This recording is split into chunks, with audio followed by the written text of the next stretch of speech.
അസോസിയേഷനെ കുറ്റം പറയൂല. അസോസിയേഷനിലുള്ള ചില വ്യക്തികൾ ഓരോന്ന് ചെയ്തു കൂട്ടുമ്പോൾ അത് ആ അസോസിയേഷന് ചീത്തപ്പേരായി മാറും. നമ്മൾ എക്സിബിഷനിസ്റ്റും അല്ല, ഞാൻ പ്രവർത്തിക്കുന്നവരാണ്. അപ്പൊ പ്രവർത്തിക്കുന്നവരെ എന്തോ തകർക്കാനുള്ള ഒരു ഗൂഢാലോചന നടത്തുന്നു. ഈ പൈസ മുഴുവൻ അവർ പറഞ്ഞത് ഞങ്ങൾ പരസ്യത്തിലേക്കല്ല എടുക്കണം, അല്ല ഞങ്ങളുടെ ചാരിറ്റി ഓർഗനൈസേഷനിലേക്ക് ഞങ്ങൾ മാറ്റുന്നു.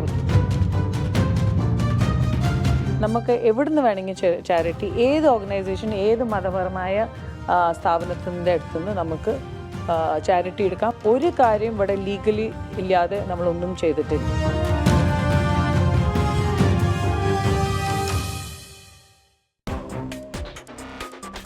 ആ സംഘടനയെ അമ്മ എന്ന് വിളിക്കരുത്, AMMA എന്നാണ് വിളിക്കേണ്ടതെന്ന അന്നത്തെ ക്യാമ്പയിൻ ചുമ്മാതം കൊണ്ടായതല്ല. DNA-യിൽ തന്നെ അനധികാരം, സ്ത്രീകളോട് അനീതി, അതിക്രമങ്ങൾ, നടിയെ ആക്രമിച്ച കേസിൽ വെള്ളത്തിൽ ഒതളങ്ങിയ മറിയും മട്ടിൽ നിലപാടില്ലായ്മകൾ, ഗണേഷ് മുകേഷാദികളുടെ ആക്രോശങ്ങൾ, പുറത്തെന്തൊക്കെ മാറ്റങ്ങൾ സംഭവിച്ചാലും ഞങ്ങൾ താരാധികാരികൾ, മാറാൻ മനസ്സില്ലാത്തവർ എന്ന അഹങ്കാരത്തിൽ വാണവരാണ്. ആ മേഖലയിൽ നടക്കുന്ന നാണംകെട്ട നെറികെട്ട സ്ത്രീവേട്ട എണ്ണിപ്പറഞ്ഞ ഹേമ കമ്മിറ്റി റിപ്പോർട്ട് ആ സിനിമാ കൊട്ടകയിൽ തീയിട്ട നാളുകളിൽ മറ്റു വഴിയില്ലാതെ ആഞ്ഞൊടുങ്ങി വീണതാണ് ആ മെയിൽ ഷോവനിസ്റ്റ് കോട്ട. അധികാരത്തിന്റെ കൈമാറ്റം, ചരിത്രത്തിലാദ്യമായ ഒരു പെൺശബ്ദം, ശ്വേതയുടെ വരവ്, ഇപ്പോഴാണ് അത് അമ്മയായത്. എന്തോ വലിയ മാറ്റങ്ങൾ, വിപ്ലവങ്ങൾ വരാൻ പോകുന്നുവെന്ന് ഇതേ വേദിയിൽ ആവേശത്തോടെ പറഞ്ഞതുമാണ്. വെറും വാക്കായി, നത്തിങ് ഡൂയിങ്. ഒരു ചുക്കും സംഭവിച്ചില്ലെന്ന് മാത്രമല്ല, അലമ്പും അൽഗുൽത്തും അളിഞ്ഞു കിടപ്പാണ്. വീണ്ടും അമ്മയെ വിളിക്കണം, AMMA. ഏതോ പരിപാടിക്ക് അധികാര ദല്ലാൾ വക 75 ലക്ഷത്തിന്റെ ഇടപാടിനോട് എതിർപ്പ് പറഞ്ഞതാണ് അൻസിബ എന്നൊരു യുവനടി, അതേ ഓർമ്മയുള്ളൂ. കണ്ണീരോട് ആ പെൺകുട്ടി പറയുന്നു. അടിച്ചു കിട്ടിയത് ജിഹാദി ചാപ്പ, ആരെയോ മതം മാറ്റാൻ നോക്കിയെന്ന് എളുപ്പത്തിൽ വിറ്റുപോകുന്ന ആരോപണം. പിന്നെ കലങ്കിലെ വായി നോക്കിയാൽ പോലും ഇപ്പോൾ എടുക്കാത്ത ഐറ്റങ്ങൾ. പ്രണയമുണ്ടോ, നേരത്തെ പ്രണയമുണ്ടോ, ഉള്ളത് വിഹിതമാണോ അവിഹിതമാണോ, CID പണി, കുശുകുശിപ്പ, പരദൂഷണം, എന്തോന്നടേ. കാലം മാറിയത് അറിയാത്തവർ, ജെൻഡർ സെൻസിറ്റീവ് എന്ന വാക്ക് പോലും അറിയില്ലെങ്കിൽ നിങ്ങൾക്ക് എവിടുത്തെ കലാകാരന്മാരാണ്? ആദരണീയ മാഡം എന്ന അഭിസംബോധനയിൽ നടിയും അമ്മ എക്സിക്യൂട്ടീവ് അംഗവുമായ നീന കുറുപ്പ് മറ്റൊരു എക്സി അംഗം ടിനി ടോമിനെതിരെ കൊടുത്തൊരു പരാതി വായിച്ചു. കുടുംബസംഗമത്തിന്റെ റിഹേഴ്സലിന് ആ മഹാനുഭാവൻ നീന കുറുപ്പിനെ വിളിച്ച മൊഴിമുത്തുകളാണ്. എങ്ങാനും കുട്ടികൾ കേൾക്കുന്നുണ്ടാകും, അതുകൊണ്ട് ആവർത്തിക്കാൻ കഴിയാത്ത സ്വരാക്ഷര വ്യഞ്ജനാക്ഷരങ്ങൾ ചേർത്തുള്ള തെറികളാണ്. പുതിയ കാലത്തെ കുട്ടികളെങ്ങാനും വായിച്ചാൽ ചെരിപ്പൂരി മുഖത്തടിക്കും. മട്ടിൽ അങ്ങേയറ്റം സ്ത്രീവിരുദ്ധം പോരാഞ്ഞ് കൈമുട്ട് തീർത്ത് ആക്രമിക്കാൻ പാഞ്ഞെടുത്തുവെന്നാണ്. ആരെയൊക്കെയോ ചേർന്ന് പിടിച്ചു മാറ്റിയതിനാൽ മഹാനുഭാവന്റെ മർദ്ദനമേൽക്കാതെ രക്ഷപ്പെട്ടുവെന്നാണ് ആ പരാതി. നടപടിയില്ലെന്ന് മാത്രമല്ല, സ്വാഭാവിക പിന്തുണ, രണ്ടു ചേരി, പരസ്പരം പണിയൽ, കീമാ പണികൾ, ഫോൺ റെക്കോർഡിങ്ങുകൾ. മലയാള സിനിമയ്ക്കെന്നല്ല, മലയാളത്തിനേ നാണംകെട്ട സംഘടനയാണ്. കുടുംബത്തിലെ കാരണവന്മാർക്ക് നിയന്ത്രിക്കാൻ കെൽപ്പില്ലെങ്കിൽ ഈ നാണംകെട്ട കോക്ക സകാലത്തിൽ താഴിട്ട് പൂട്ടിയേക്കണം, പിരിച്ചുവിട്ടേക്കണം. നല്ല കഴിവുള്ള പുതിയ പിള്ളേരുണ്ട്, അവർ നോക്കിക്കോളൂന്നേ മലയാള സിനിമയുടെ ഭാവി. പ്രിയ പ്രേക്ഷകർക്ക് എൻകൗണ്ടറിലേക്ക് സ്വാഗതം.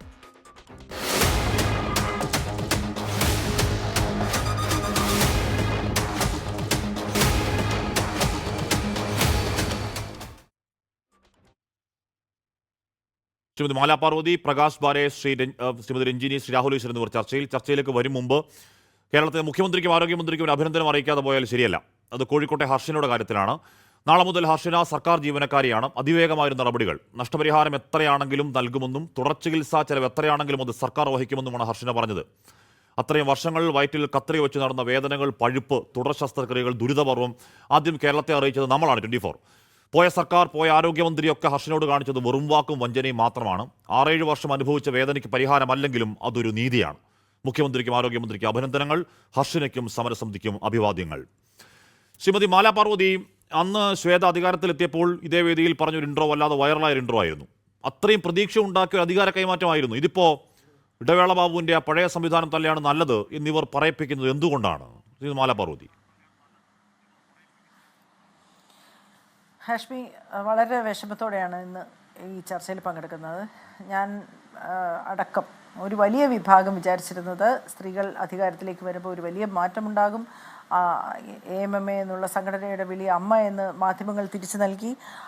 എല്ലാവരും വളരെ ശുഭപ്രതീക്ഷയിലായിരുന്നു. സ്ത്രീകൾക്ക് ഇനി നീതി കിട്ടും, നല്ല രീതിയിൽ കാര്യങ്ങൾ നടക്കും, നല്ല പോലെ കാര്യങ്ങൾ നടക്കും എന്നൊക്കെ പറഞ്ഞിട്ടാണ് നമ്മൾ തുടങ്ങിയത്. ഇതിൻ്റെ മൊത്തം ഒരു ആമുഖമായിട്ട് ഈ അവിടെ നടക്കുന്ന കാര്യങ്ങൾ പറയാൻ എനിക്ക് സമയം വേണം.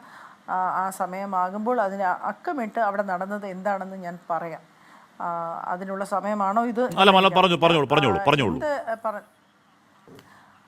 ഒന്നാമത്തെ കാര്യം, ശ്വേതയും കുക്കും അവിടെ സ്ഥാനത്തിലേക്ക് വരുമ്പോൾ ജനറൽ സെക്രട്ടറിക്ക് അധികാരം വലുതാണ്. അവിടെ വലിയ പവേഴ്സ് ഉള്ള ഒരു ഇതാണ്. പ്രസിഡന്റിനെ കാട്ടി കൂടുതൽ ഒരു പടി മുന്നിൽ ജനറൽ സെക്രട്ടറിയുടെ പവേഴ്സ് നിൽക്കും ആസ് പെർ ബൈലോ. ഇപ്പോൾ മറ്റവരൊക്കെ അവിടെ ഗൗരവമായി തന്നെ പ്രസിഡന്റ് ആയിരുന്നപ്പോൾ ഇന്നസെൻ്റ് ചേട്ടനും ലാൽ സാറും ഒക്കെ തിരക്കുള്ളവരായതുകൊണ്ട് ബാബുചേട്ടനാണ് കൂടുതൽ കാര്യങ്ങൾ ചെയ്തിരുന്നത്. പക്ഷേ ഇവിടെ ജനറൽ സെക്രട്ടറി ആദ്യം തന്നെ ഒരു മെമ്മറി കാർഡിൻ്റെ ഒരു അന്വേഷണം നേരിട്ടുകൊണ്ടാണ് ജനറൽ സെക്രട്ടറി പദത്തിലേക്ക് വന്നത്.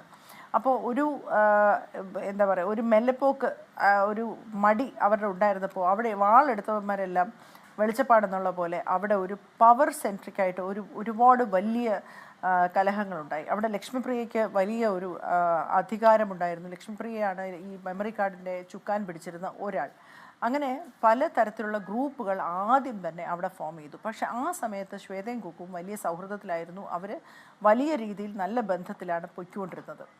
എവിടെയാണ് കാര്യങ്ങൾ പിഴച്ചതെന്ന് പറഞ്ഞാൽ, ഒരു പോയിന്റ് കഴിഞ്ഞപ്പോൾ ഉണ്ണി ശിവപാലിൻ്റെ ഇടപെടൽ, കുക്കുവിന് പുറത്തുള്ള ഒരു അധികാരം, ഉണ്ണി ശിവപാലിൻ്റെ ചില പ്രത്യേകതകൾ, സ്വഭാവത്തിലെ പ്രത്യേകതകൾ, ചില ഒറ്റപ്പെടലൊക്കെ ഉള്ള ഒരാളാണെന്ന് കുക്കു കുറച്ച് പ്രൊട്ടക്റ്റ് ചെയ്യാൻ തുടങ്ങി. ഉണ്ണി ശിവപാലിനെ പ്രൊട്ടക്റ്റ് ചെയ്യാൻ തുടങ്ങിയതോടുകൂടി അപ്പുറത്തെ വശത്തെ കോക്കസ് കുറച്ചും കൂടി ഗൗരവമായി ഒരു ഉണ്ണി ശിവപാലിൻ്റെ ശരിക്കും ശ്വേതയും കുക്കുവിനെയും തമ്മിൽ അകറ്റി. അതിൻ്റെ പ്രധാനപ്പെട്ട കാരണം ഈ മെമ്മറി കാർഡിൻ്റെ വിഷയം പുറത്തു വന്നു കഴിയുമ്പോഴാണ് കുടുംബ സംഗമത്തിൻ്റെ ചർച്ച വരുന്നത്. അവിടെ ഒരു അമ്പലത്തിൻ്റെ ഒരു സ്പോൺസർഷിപ്പിനെ കുറിച്ച് ഒരു ചർച്ച വന്നു. അപ്പോൾ എന്താണ് ശ്വേത എന്ന് പറഞ്ഞാൽ, ശ്വേത കുറച്ചുകൂടെ പ്രോഗ്രസീവാണ്, സ്പീഡിൽ കാര്യങ്ങൾ ചെയ്യണമെന്ന് ആഗ്രഹിക്കുന്നതാണ്. അപ്പോൾ കഴിഞ്ഞ പ്രാവശ്യം ചെയ്തതിനെക്കാട്ടി ഗംഭീരമായി കാര്യങ്ങൾ ചെയ്യണം എന്ന് ശ്വേത ആഗ്രഹിക്കുകയും വളരെ ഫാസ്റ്റായിട്ട് വളരെ എവിടെ നിന്നൊക്കെ സ്പോൺസർഷിപ്പ് കിട്ടും, ഇന്ത്യ ഫസ്റ്റ് എന്ന് പറഞ്ഞ ചാനലിന് 1 കോടി രൂപയും, പിന്നെ ഒരു ക്ഷേത്രത്തിൽ നിന്ന് ശ്വേത പറയുന്നിടത്തുനിന്ന് 75 ലക്ഷം രൂപയും ശ്വേത കൊണ്ടുവന്നു. അപ്പോൾ ഈ അമ്പലത്തിൻ്റെ സ്പോൺസർഷിപ്പിൻ്റെ കാര്യം വന്നപ്പോൾ അൻസിബ ഹസൻ അത് വളരെ ശക്തമായി എതിർത്തു. അതിൻ്റെ കൂടെ കുക്കു മൗനത്തിൽ എതിർത്തു, നീന കുറുപ്പ് എതിർത്തു. അങ്ങനെ ഈ 3 പേരും ഒരു കോക്കസായി മാറി. അതിൻ്റെ കൂടെ ഉണ്ണി ശിവപാലും ഒരു കോക്കസായി മാറി. അതിനുവേണ്ടി സപ്പോർട്ട് ചെയ്തവർ വേറൊരു വശത്തായി. എന്നാൽ ജോയ് മാത്യു, റോണി, ആശ അരവിന്ദ് തുടങ്ങിയവർ കുറച്ച് നിഷ്പക്ഷരായി അല്ലാതെയും ഉണ്ടായിരുന്നു. അപ്പോൾ ഈ ലക്ഷ്മിപ്രിയ, ടിനി ടോം, സിജോയ് വർഗീസ്, കൈലാസ് തുടങ്ങി സരയു തുടങ്ങിയവർ ഒരു ഗ്രൂപ്പ്, കുക്കുവിൻ്റെ നേതൃത്വത്തിൽ ഒരു ഗ്രൂപ്പ്, അല്ലാത്തൊരു ഗ്രൂപ്പ്, ഇങ്ങനെ ഒരു 3-4 ഗ്രൂപ്പായിട്ട് അത് പിരിയുകയാണ് ഉണ്ടായത്. അതിനുശേഷം ഈ റിഫ്റ്റ് വളരെയധികം ഈ ഇടയ്ക്ക് നിന്നുകൊണ്ട് ഒരു വശത്ത് ടിനി ടോമിൻ്റെ നേതൃത്വത്തിലും വേറൊരു വശത്ത് ഉണ്ണി ശിവപാലിൻ്റെ നേതൃത്വത്തിലും ഈ പ്രസിഡന്റിനെയും സെക്രട്ടറിയും തമ്മിലുള്ള റിഫ്റ്റ് ഭയങ്കരമായിട്ട് വലുതാക്കി. അപ്പോൾ ഈ സ്പോൺസർഷിപ്പ് ഒഴിവാക്കാനുള്ള ശ്രമത്തിൽ കുക്കുവും എങ്ങനെയെങ്കിലും നടപ്പിലാക്കാൻ വേണ്ടി ശ്വേതയും ശ്രമിച്ച സമയത്ത് ശ്വേത അറിയാതെ മീറ്റിങ്ങുകൾ വിളിച്ചു കൂട്ടാൻ തുടങ്ങി. ഇത് വലിയ തരം വഴക്കുകളിലേക്ക് പോവുകയും കുടുംബ സംഗമമായപ്പോഴേക്കും അവിടെ നടന്ന പല ചർച്ചകളും, ഒന്ന് ഫിനാൻഷ്യലായിട്ടുള്ള ഒരുപാട് കമ്മീഷൻ ഒഫീഷ്യലാക്കാൻ ശ്രമിച്ചത്, പ്രോഗ്രാമുകൾ നടത്തുമ്പോൾ ഒരു ഗ്രൂപ്പ് പറഞ്ഞ് ഈ കാര്യം നിങ്ങളറിയാതെ നടന്നാൽ മറ്റേ കാര്യം ഞങ്ങളറിയാതെ നടക്കും. ഈ കുടുംബസംഗമം എന്താണെന്നറിയോ ആദ്യം തന്നെ വന്നത്? കുടുംബസംഗമം ഉണ്ടാക്കപ്പെട്ടത് അമ്മയിൽ. ഇതിനു മുമ്പ് ഇടവേള ബാബുചേട്ടൻ്റെയൊക്കെ കാലത്ത് ചാനൽ പറയുന്ന ആൾക്കാരെ മാത്രമേ അവിടെ പെർഫോം ചെയ്യാൻ വിളിക്കാൻ പാടുള്ളായിരുന്നു. അപ്പോൾ ഒരുപാട് ആർട്ടിസ്റ്റുകൾ അവർക്ക് പെർഫോം ചെയ്യാൻ പറ്റത്തില്ല. കഴിഞ്ഞ കുടുംബസംഗമത്തിന് ജോബി പറഞ്ഞത് എനിക്ക് ഓർമ്മയാണ്. ഇത്രയും വർഷം കഴിഞ്ഞ് ഞാൻ ആദ്യമായിട്ടാണ് അമ്മയുടെ സ്റ്റേജിൽ കയറുന്നത്. ജോബി എത്രയോ വർഷമായിട്ട് എല്ലാവരും സ്റ്റേജിൽ കണ്ടിട്ടുള്ള ഒരു ആർട്ടിസ്റ്റാണ്. പക്ഷേ ഞങ്ങളൊക്കെ കോളേജിൽ പഠിക്കുമ്പോൾ തന്നെ സ്റ്റാറാണ് ജോബി. പക്ഷേ ജോബി ആദ്യമായിട്ട് ഒരു കുടുംബസംഗമത്തിന് കയറുന്നത് കഴിഞ്ഞ വർഷമാണ്. അപ്പോൾ അങ്ങനെയുള്ള ആൾക്കാർക്ക് വേണ്ടി ഉണ്ടാക്കിയതാണ് ഈ കുടുംബസംഗമം. അവിടെയും പക്ഷെ കളറാക്കാൻ വേണ്ടി സ്റ്റാർസിനെ വിളിക്കാൻ തുടങ്ങി. ഫോർ എക്സാമ്പിൾ ആ ആൾക്കാർക്കൊക്കെ ഈ വിഷയം അറിയുമെന്നൊന്നും അറിയില്ല കേട്ടോ. ഈസിയിലേക്ക് സ്റ്റീഫൻ ദേവസിയുടെ പ്രോഗ്രാം വന്നു. ഈസി അങ്ങനെ ഇങ്ങനെയുള്ള പ്രശസ്തരെ വിളിക്കേണ്ട ആവശ്യമില്ല, നമ്മുടെ ആൾക്കാർ ചെയ്താൽ മതി എന്ന് അൻസിബ ഹസൻ അവിടെ ഒരു എതിർപ്പ് പ്രകടിപ്പിച്ചു. പക്ഷേ പിന്നീട് പ്രോഗ്രാം സമയത്താണ് ഈസിയുടെ സാങ്ഷൻ എടുക്കാതെ 13.5 ലക്ഷം രൂപയ്ക്ക് ആ പ്രോഗ്രാം വെക്കുന്നത്. ഞാൻ വീണ്ടും പറയുന്നു, സ്റ്റീഫൻ ദേവസി ഇതൊക്കെ അറിയണം എന്ന് ഒരു നിർബന്ധവുമില്ല. അദ്ദേഹം അറിയാതെ 13.5 ലക്ഷം രൂപ, ഈ പൈസ ധൂർത്താണ് എന്ന് വാദിക്കുന്ന ഒരു വലിയ വിഭാഗം. അപ്പോൾ അത് കളറാക്കാൻ വേണ്ടി ടിനി ടോമും അങ്ങനെ അവർ ചെയ്യുന്നു. ഇപ്പോൾ ഇവർ എതിർക്കുന്നു. അങ്ങനെ ഈ റിഫ്റ്റ് വലുതാവുന്നു. അപ്പോൾ ഓരോരുത്തർ ഓർഗനൈസ് ചെയ്ത പ്രോഗ്രാംസ് വലുതാണ് എന്ന് കാണിക്കാൻ വേണ്ടി വലിയ ഒരു പിടിവലിയിലേക്ക് പോവുകയും കയ്യൂക്കുള്ളവൻ കാര്യക്കാരൻ എന്നുള്ള പോലെ അങ്ങോട്ടും ഇങ്ങോട്ടും വഴക്കാകുകയും പ്രോഗ്രാമിൻ്റെ തലേനടി പിറ്റേനടി നമ്മളെല്ലാവരും ലക്ഷ്മിപ്രിയയുടെ വോയിസ് നോട്ട് ആദ്യം കേട്ടതാണ്. അങ്ങനെ ആ വോയിസ് നോട്ടിലൂടെയാണ് നീന കുറുപ്പിനെ ചീത്ത വിളിക്കുന്ന ആ വോയിസ് നോട്ടിലൂടെയാണ് നമ്മൾ ആദ്യമായിട്ട് ഈ പ്രശ്നങ്ങൾ അറിയുന്നത്, മെമ്പേഴ്സ് അടക്കം കേട്ടോ. നമുക്ക് ഒരു യൂട്യൂബ് ചാനലിൽ നിന്നാണ് അവിടുത്തെ വിവരങ്ങൾ അറിയുന്നത്. ഒരു ഒഫീഷ്യൽ കമ്മ്യൂണിക്കേഷൻ പോലും അമ്മയിൽ ഒരു മെമ്പർക്കും ഇതുവരെ കിട്ടിയില്ല എന്ന് ഞാൻ ആണായിട്ട് പറയാം. എല്ലാ കാര്യങ്ങളും 7 മണിക്കൂർ ചർച്ച നടന്നാലും 8 മണിക്കൂർ ചർച്ച കിട്ടിയാലും നിമിഷ നേരം കൊണ്ട് ഒരു യൂട്യൂബർ അറിയും. ബാക്കി എല്ലാ മാധ്യമങ്ങളെയും നോക്കുകുത്തിക്കൊണ്ടായ ഇദ്ദേഹത്തിന് മാത്രം കൊടുക്കുന്നത് ആരാണ് എന്ന് എത്രയോ വർഷമായിട്ട് മെമ്പേഴ്സ് ചോദിച്ചുകൊണ്ടിരിക്കുക. ഉത്തരവില്ല. അവർക്ക് കൊടുക്കുന്നത് ഒഫീഷ്യൽ, അത് ലീക്ക്, അത് പ്രശ്നം, അത് സംസാരിക്കാൻ പാടില്ല, അത് കുഴപ്പമില്ല, അതിനെക്കുറിച്ച് ഒരു ചർച്ചയുമില്ല. എന്നാൽ ആരെങ്കിലും മെമ്പേഴ്സ് തമ്മിൽ സംസാരിച്ചാൽ അത് പ്രശ്നം. അൻസിബയ്ക്ക് ആദ്യം തന്നെ വിലക്ക്. അൻസിബ കഴിഞ്ഞ വർഷം സഞ്ജീവനി ചാർജ് ഉണ്ടായിരുന്ന ഒരാളാണ് മരുന്ന് കൊടുക്കുന്നത്. മുഴുവൻ സീനിയർ മെമ്പേഴ്സിനും അൻസിബയ്ക്ക് സ്വന്തം മോളെ പോലെയായിരുന്നു. ഓരോ പ്രാവശ്യവും 4-5 പ്രാവശ്യം ഒരു പനിയാണെന്ന് പറഞ്ഞാൽ ആ കുട്ടി വിളിക്കും, എന്താണെന്ന് ചോദിക്കും, കമ്പാഷനറ്റ് ആയിട്ട് ഇടപെടും. അൻസിബയ്ക്ക് ഉണ്ട ഒരു പവർ, ജോയിൻറ്റ് സെക്രട്ടറി ആയിട്ട് അൻസിബ വന്നപ്പോൾ അത് പലരിലും ഒരു ടെൻഷൻ ഉണ്ടാക്കി. ആദ്യം തന്നെ സഞ്ജീവനിയുടെ ചാർജ് മാറ്റിയ ആൾ കുഴപ്പമില്ല, ഡോക്ടർ റോണിയാണ്, കിഡിലുമാണ്, ഡോക്ടർ റോണി നന്നായിട്ട് ചെയ്യുന്നുണ്ട്. പക്ഷെ അൻസിബയ്ക്ക് ഇത് പേഴ്സണലി വിഷമമുണ്ടായി. അപ്പോൾ അൻസിബയുടെ എല്ലാ എതിർപ്പും ഇതിനൊക്കെ കാരണമാണെന്ന് ഒരു ചാപ്പ കുത്തിക്കൊണ്ട് അൻസിബ എടുക്കുന്ന ഒഫീഷ്യലായിട്ട് കമ്മീഷൻ വാങ്ങിക്കുന്ന എതിർത്തു. അത് കഴിഞ്ഞ് ഈ സ്റ്റീഫൻ ദേവസിൻ്റെ ചർച്ച എതിർത്തു. AV കൊണ്ടിരുന്ന കാര്യം എതിർത്തു. അത് നമ്മളുടെ മെമ്പേഴ്സിൻ്റെ ആൾക്കാർക്കല്ല ഈ പൈസ പോകേണ്ടത്, എല്ലാ മെമ്പേഴ്സും ഒരുപോലെയാണ്, മെമ്പേഴ്സിൻ്റെ ബന്ധുക്കൾക്ക് പൈസ കൊടുക്കാൻ പാടില്ല എന്ന് അൻസിബ എതിർത്തു. അൻസിബയുടെ കൂടെ കുക്കു മൗനമായിട്ടും കുക്കു കുറച്ച് തിരുക്കിയിട്ട് നീനയും അങ്ങനെ എതിർത്ത് ഇവരൊരു ഗ്രൂപ്പായി മാറി. കുക്കു അങ്ങനെയുള്ള സന്ദർഭങ്ങളിൽ മിണ്ടാതിരുന്നകളെ. അപ്പോൾ അങ്ങനെ ഈ ഗ്രൂപ്പ് വഴക്ക് കൂടിക്കൂടി ഈ എതിർപ്പിൻ്റെ എല്ലാം ഈസിയിൽ പെർമിഷൻ എടുക്കാതെ ഈ പ്രോഗ്രാമുകളെല്ലാം അവിടെ നടന്നു. ഈസിയിൽ പെർമിഷൻ എടുക്കാതെ ആരാണ് ഈ പ്രോഗ്രാം അനുവദിച്ചതെന്ന് ഇന്നും നമുക്കറിയത്തില്ല. അങ്ങനെ ഈ ഗ്രൂപ്പിലെ വലിയ വഴക്കിൻ്റെ അവസാനമാണ് നമ്മൾ കേട്ട ആ വൃത്തികെട്ട ഒരു ഫോൺ സംഭാഷണം. അതിന് ഞങ്ങൾ അടക്കം ഒരുപാട് ആൾക്കാർ മെയിൽ അയച്ചിരുന്നു, ഇങ്ങനെ ഒന്നും പാടില്ല, ഇതിനൊരു നടപടി വേണം. ഇതുവരെ ഇന്നേ നാൾ വരെ അവിടെ ഒരു ഡിസിപ്ലിനറി കമ്മിറ്റി വെച്ചു എന്നല്ലാതെ ഒരു നടപടിയും ആ പെൺകുട്ടിക്കെതിരെ ഉണ്ടായില്ല. ആ ഒരു മാറ്റി നിർത്തേണ്ടതായിരുന്നു എന്നാണ് എൻ്റെ പക്ഷം. എന്ന് വെച്ചാൽ അത് ഒരു അപ്പോൾ ഇത് ഉള്ളിൽ കോംപ്രമൈസ് തീർക്കാൻ എല്ലാവരെയും സ്നേഹമായിട്ട് വിളിച്ചിരുത്തി പോട്ടെ പിള്ളേരെ ഇതെന്തുവാ എന്ന് ചോദിക്കാൻ വേണ്ടി അവിടെ സീനിയേഴ്സായിട്ടോ പരസ്പര ബഹുമാനമുള്ള ഒരു കമ്മിറ്റി മെമ്പർ പോലും അവിടെ ഇല്ല എന്നാണ് നമ്മൾ മനസ്സിലാക്കേണ്ടത്. ഈ 2 പേരുടെയും പ്രസിഡൻറ്റിൻ്റെയും സെക്രട്ടറിയുടെയും തർക്കം വലിയ രീതിയിൽ വിവാദമാക്കി വലിച്ചെടുത്തുകൊണ്ട് പോകാനായിട്ട് ഈ സമയത്താണ് അതുല്യെ അവിടെ ഒരു പെൺകുട്ടിയുള്ളത്. അതുല്യ എന്ന് പറയുന്ന പെൺകുട്ടി എടുത്ത് കുക്കു പറഞ്ഞു, ഇവിടെ നടക്കുന്ന പ്രശ്നമൊന്നും പ്രസിഡന്റിനെ അറിയിക്കരുത് കേട്ടോ എന്ന്. കാരണം ഉണ്ണി ശിവപാലുണ്ടല്ലോ, ഉണ്ണി ശിവപാൽ പോകത്തില്ല, ഓഫീസിൽ തന്നെ 5:30, 6:30, 7:30, 8:30, 9:00 പിന്നെ അങ്ങ് ഇരിക്കുക. എന്നാൽ ആ സമയത്ത് ഈ പെൺകുച്ചിയുടെ അടുത്ത് വീട്ടിൽ പോകുവച്ചേ, ഞാൻ പൂട്ടിക്കൊണ്ട് വന്നോളാം, ഒരു പെൺകുട്ടിയല്ലേ, അങ്ങനെ പറഞ്ഞു വിടത്തില്ല. പുള്ളിക്ക് എന്തൊക്കെയോ സ്ട്രെസ്സോ ടെൻഷനോ ഒക്കെ ഉണ്ട്. അപ്പോൾ പുള്ളി അങ്ങ് ഇരിക്കുമോ, അവിടെ അങ്ങ് ഇരിക്കും. അപ്പോൾ ഈ കൊച്ചിന് വലിയ ഒരു പ്രയാസം. അപ്പോൾ അത് പരാതി പ്രസിഡൻറ്റിനോട് പറഞ്ഞത് വലിയ വിവാദമായി. ആരോട് ചോദിക്കാതെ കുക്കു ഇതിനെ അങ്ങ് ടെർമിനേറ്റ് ചെയ്തു. അത് വലിയ ഈഗോ ക്ലാഷിലോട്ട് പോയി ഇതിനെ തിരിച്ച് ജോലിക്കെടുത്തു. പറയാൻ കൊള്ളൂ ഇതൊക്കെ, എനിക്കറിയാം. കൊച്ചു പിള്ളേർ ഓർഗനൈസ് ചെയ്ത പോലെ എന്ന് പറഞ്ഞാൽ ഇപ്പം ഇതൊക്കെ ഏത് സംഘടന ഉണ്ടാവുന്നതാണ്. ശ്രീമതി രഞ്ജിനി, ഇപ്പോൾ ശ്രീമതി മാലാപാർവതി പറഞ്ഞ കാര്യങ്ങളിൽ ഏത് സംഘടനയിലൊക്കെ ഉണ്ടാവാം. എന്താണ്, സംഘടനയിൽ പല ഇഷ്യൂ ബേസ്ഡ് തർക്കങ്ങൾ ഉണ്ടാവാം, യോഗങ്ങളിൽ വലിയ വാഗ്വാദങ്ങളൊക്കെ ഉണ്ടാവാം. പക്ഷേ അത് ഇഷ്യൂ ബേസ്ഡ് ആണ്. ഇവിടെ സംഭവിക്കുന്നത് എന്താണ്? ഇവിടെ സംഭവിക്കുന്നത് വ്യക്തിപരമാവുകയാണ്. ഈ നീനാക്കുറുപ്പ് തിനിക്കെതിരെ കൊടുത്ത പരാതി വായിച്ചാൽ നമ്മൾ തൊലി ഉരിഞ്ഞു പോകും. എന്ന് പറഞ്ഞാൽ അമ്മാതിരി അതുപോലെയുള്ളൊരു പരാതി. അൻസിബ എന്നുള്ള കുട്ടി നീതിക്ക് വേണ്ടി നിൽക്കുമ്പോഴേക്കും ഉടനെ ജിഹാദിയാക്കുന്നു, എന്തോ മറ്റേതാക്കുന്നു, എൻ്റെ വിഹിതം അവിഹിതം ഉണ്ടോ എന്ന് അന്വേഷിക്കുന്നു, അത് പറഞ്ഞു നടക്കുന്നു. ഇതങ്ങ് നിലവാരം കെടുത്തുകയാണ്. അതാ പ്രശ്നം. ശ്രീമതി രഞ്ജിനി, എന്താ പറയാ, ഇത് ഭയങ്കര സങ്കടം കേട്ടോ. ബിക്കോസ് ആദ്യം ഈ അമ്മാന് AMMA പറയുമ്പോ ഫസ്റ്റ് ഇന്റർനാഷണലി ഒരു ഇങ്ങനത്തെ ഒരു മൂവി ഇൻഡസ്ട്രിയിലെ തന്നെ ഒരു പ്രസിഡന്റ്, ഒരു ഫീമെയിൽ പ്രസിഡന്റും പിന്നെ എല്ലാം EC മെമ്പേഴ്സും മോസ്റ്റ്ലി എല്ലാം ഫീമെയിൽസ് ആണ്.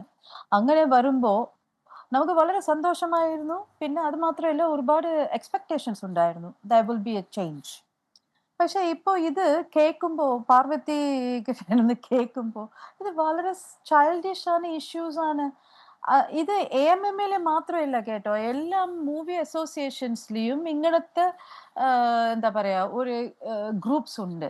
ഓക്കെ, ഈഗോ പ്രശ്നമാണ്.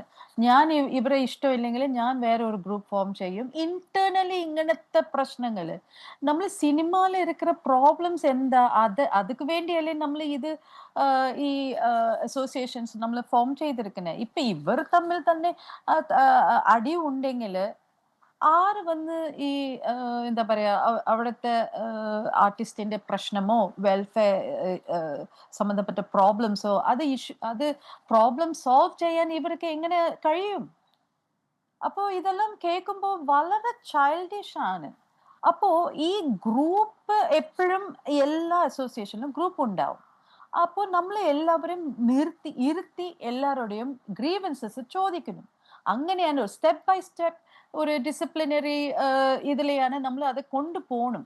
പിന്നെ അതല്ലാണ്ട് മീഡിയയിൽ വന്നിട്ട് ഇങ്ങനെ പറയുമ്പോൾ, ഇങ്ങനെ ഓരോരോ ദിവസം വേറൊരാൾ വന്ന് സംസാരിക്കുമ്പോൾ ഇത് നമ്മളുടെ മൂവി ഇൻഡസ്ട്രി തന്നെ നമ്മ തന്നെ ടാനിഷ് ചെയ്യുന്നു. അപ്പോൾ പബ്ലിക് എന്താ വിചാരിക്കും, നമ്മളുടെ ഇൻഡസ്ട്രി ഇങ്ങനെയാണോ? ഓക്കെ, നമ്മൾ ഒരു നടിയുടെ അസോൾട്ട് കഴിഞ്ഞിട്ടാണ് നമ്മൾ ഈ ഹേമ കമ്മിറ്റി റിപ്പോർട്ട് നമ്മൾ കോൺസ്റ്റിറ്റ്യൂട്ട് ചെയ്തതാ. അപ്പോൾ അതിലിരുന്നിട്ട് നമ്മൾ പാഠമൊന്നും പഠിക്കുന്നില്ല. പിന്നെ ഗവൺമെന്റ്സും 2 ഗവൺമെന്റ് ഉണ്ടായിരുന്നു. ആദ്യത്തെ ഗവൺമെന്റ് കോൺസ്റ്റിറ്റ്യൂട്ട് ചെയ്തു, ഞാനാണ് ആദ്യത്തെ പാർട്ടിസിപ്പൻ്റ് ആയിട്ട് പോയി എൻ്റെ സജഷൻസ് എൻ്റെ ഇതെല്ലാം പറഞ്ഞു. പക്ഷേ രണ്ടാമത്തെ ഗവൺമെന്റ് വന്നപ്പോൾ ഇത് കോൺസ്റ്റിറ്റ്യൂട്ട് പബ്ലിഷ് ചെയ്തു. പിന്നെ അതിൻ്റെ സ്ട്രോങ് റെക്കമെൻഡേഷൻസ് ആണ് ഒരു ട്രൈബ്യൂണൽ വരണം. പിന്നെ കുറേ കാര്യങ്ങൾ അവിടെ പറഞ്ഞപ്പോൾ ഇതുവരെ ആരും ഒന്നും ചെയ്യുന്നില്ല. സെക്കൻഡ് ഗവൺമെന്റ് വന്നിട്ട് ഇഷ്ടം പോലെ കോൺക്ലേവ്സ് ആണ് നടത്തിയത്. പിന്നെ ഫിലിം പോളിസി കൊണ്ടുവന്നു. ഞാൻ അതിലും ചെന്നിരുന്നു. പക്ഷെ അവിടെയെല്ലാം ഞാൻ പറയുന്ന ട്രൈബ്യൂണലുകൾക്ക് എല്ലാവരും യെസ് ആണ് പറഞ്ഞത്. പക്ഷേ അത് പുറത്ത് വരുന്നില്ല, അത് ഗവൺമെന്റ് ഇനിഷ്യേറ്റ് ചെയ്യുന്നില്ല. എല്ലാം എന്താ പറയാ എക്സ്ട്രാ വാഗൻസ് ആയിട്ട് കോൺക്ലേവ് ആണ് നടത്തുന്നത്. ഇതിന്റെ റൂട്ട് കോസ് ഇങ്ങനത്തെ റൂട്ട് കോസ് ആണ്. അത് എന്താ പതുക്കെ വേറൊരു ലിഫ്റ്റിലെയാണ് കൊണ്ടുപോകുന്നത്. അപ്പോൾ അവിടെ വെച്ചിട്ട് നമ്മൾ ഈ ഗ്രൂപ്പിൽ ചേർന്നില്ലെങ്കിൽ നമ്മളുടെ അവസരം അവിടെ തന്നെ അവർ മാർക്ക് ചെയ്യും. നമ്മൾ ഓക്കെ ഇവർ അങ്ങനത്തെ ഗ്രൂപ്പ്, സോ നമ്മളുടെ പടത്തിൽ നമ്മളുടെ ഫ്രണ്ട്സ് ഉള്ള പടത്തിൽ അവിടെ ഇടരുത്. ഇതാണ് നടക്കുന്നത്. ഇപ്പോൾ ഇത് ഓപ്പൺ ആയിട്ട് നടക്കുന്നു. പണ്ട് ഇങ്ങനെ ഉണ്ടായിരുന്നു, പക്ഷെ അതെല്ലാം ഹാഷാഷായിട്ടാണ് നടക്കുന്നത്. പക്ഷെ ഇത് ഹേമ കമ്മിറ്റി റിപ്പോർട്ട് വന്നിട്ടും ഒന്നും ചെയ്തില്ലെങ്കിൽ എനിക്ക് അത് വളരെ സങ്കടം. അറ്റ്ലീസ്റ്റ് ഈ പുതിയ ഗവൺമെന്റ് ഇപ്പൊ വന്നല്ലോ, ഒരുപാട് നല്ല കാര്യങ്ങളാണ് ചെയ്യുന്നത്. നേരത്തെ ഹാഷ്മി പറഞ്ഞ പോലെ ആ ഹോസ്പിറ്റലിന്റെ കേസിൽ ഹസീന അവർക്ക് നീതി കിട്ടി, റൈറ്റ്? അതുപോലെ തന്നെ ഞാനും എൻ്റെ എന്താ പറയാ ഹംബിൾ റിക്വസ്റ്റ് ആണ് ടു CM, പിന്നെ അതല്ലാണ്ട് നമ്മളുടെ കൾച്ചറൽ മിനിസ്റ്റർ, പിന്നെ നമ്മളുടെ ഹോം മിനിസ്റ്റർ ഓൾസോ. ഞാനൊരു റിക്വസ്റ്റ് ചെയ്യുന്നു, പെട്ടെന്ന് ഒരു ട്രൈബ്യൂണൽ ആ ഹേമ കമ്മിറ്റി റിപ്പോർട്ടിൽ എന്തൊക്കെയുണ്ട് സ്ട്രോങ് റെക്കമെൻഡേഷൻ ആയിട്ട് ട്രൈബ്യൂണലാണ് ഉണ്ട്. അപ്പോൾ അത് കോൺസ്റ്റിറ്റ്യൂട്ട് ചെയ്യുക. അത് കോൺസ്റ്റിറ്റ്യൂട്ട് ചെയ്താലേ ഇങ്ങനത്തെ പ്രശ്നങ്ങളെല്ലാം സ്റ്റോപ്പ് ആവും. ഓട്ടോമാറ്റിക്കലി അത് സ്റ്റോപ്പ് ആവും. ഇത് നമ്മൾ പോയി വേറെ ഒരു ഗ്രൂപ്പ്, ഇപ്പൊ പാർവതി തന്നെ പറയുമ്പോൾ അവിടെ ഒന്നും ചെയ്യാൻ പറ്റില്ല. ആർക്കും ഒന്നും നടത്താൻ ഒരു സൊല്യൂഷൻ നടത്താൻ പറ്റില്ല. ബിക്കോസ് ഇതെല്ലാം ഗ്രൂപ്പിസം ആയി പോയി. അപ്പോ ഇത് നമ്മളിത് ഇൻഡസ്ട്രിയെ നന്നാക്കണം, എല്ലാവർക്കും ഒരു നല്ല ജോലി കിട്ടണം, നല്ല വെൽഫെയർ ചെയ്യണം. ഇതല്ലേ നമ്മുടെ മെയിൻ എയിം. പക്ഷെ ഇത് കേൾക്കുമ്പോ പിന്നെ ഈ എന്താ പറയാ നേരത്തെ നിങ്ങൾ ക്ലിപ്സ് കാണിക്കുമ്പോ ആ വ്യക്തിനെ ഞാൻ പറയുന്നില്ല, ഈ ടെമ്പിൾ അസോസിയേറ്റഡ് ചെയ്ത ഒരു വ്യക്തി, ആ വ്യക്തിനെ നമുക്ക് എല്ലാവർക്കും അറിയാം. പൊളിറ്റിക്കലിയും he's involve in many things. ഇവര് എന്തിന് ഇങ്ങനത്തെ അസോസിയേഷനിലും വരുന്നു? എനിക്ക് മനസ്സിലാവുന്നില്ല. ഇതെല്ലാം നമ്മൾ ഒരു ക്ലീൻ ഏരിയവായിട്ട് നമ്മൾ പോകുന്നില്ല. എന്തൊക്കെയോ നടക്കുന്നു. എന്തൊക്കെയോ ഉറപ്പ് ഒരു തർക്കമില്ല, എന്തൊക്കെയോ ചീഞ്ഞു നാറുന്നുണ്ട്. മാത്രമല്ല സാധാരണ നമ്മൾ ക്ഷേത്ര പരിപാടി നമ്മൾ അങ്ങോട്ടല്ലേ പണം കൊടുക്കുക. ഇപ്പോൾ ക്ഷേത്രത്തിലെ ഉത്സവത്തിന് ഭക്തജനങ്ങൾ അല്ലാത്തവർ പൊതുജനങ്ങൾ അങ്ങോട്ടാണ് പണം കൊടുക്കുക. ഒരു ക്ഷേത്രം അങ്ങോട്ട് പോയി 75 lakhs എന്ന ഭീമമായ തുക കൊടുക്കാം എന്ന് പറയുന്നത് എന്തിനു വേണ്ടിയാണ്? എന്താണ് അപ്പോൾ ഈ നന്ദകുമാർ അതാ അപ്പോൾ ഈ പറയുന്ന നന്ദകുമാറിനും ആ ക്ഷേത്ര കമ്മിറ്റിക്കൊക്കെ എന്തിനാണ് അത്രയും പണം കൊടുത്താലുള്ള ഗുണം എന്താണ്? എന്താ ആ പരസ്യം വെച്ചാൽ ആ ക്ഷേത്രത്തിലുള്ള ഗുണം എന്താണ്? അങ്ങനെ കൊടുക്കുന്ന നിയമവിരുദ്ധമാണ്. ഈ പറയുന്ന ക്ഷേത്രത്തിൻ്റെ ഇത് വെച്ച് നോക്കിയാലും അമ്മ പോട്ടെ, അത് വേറെ ഒരു വിഷയം, ഞാൻ എത്താം.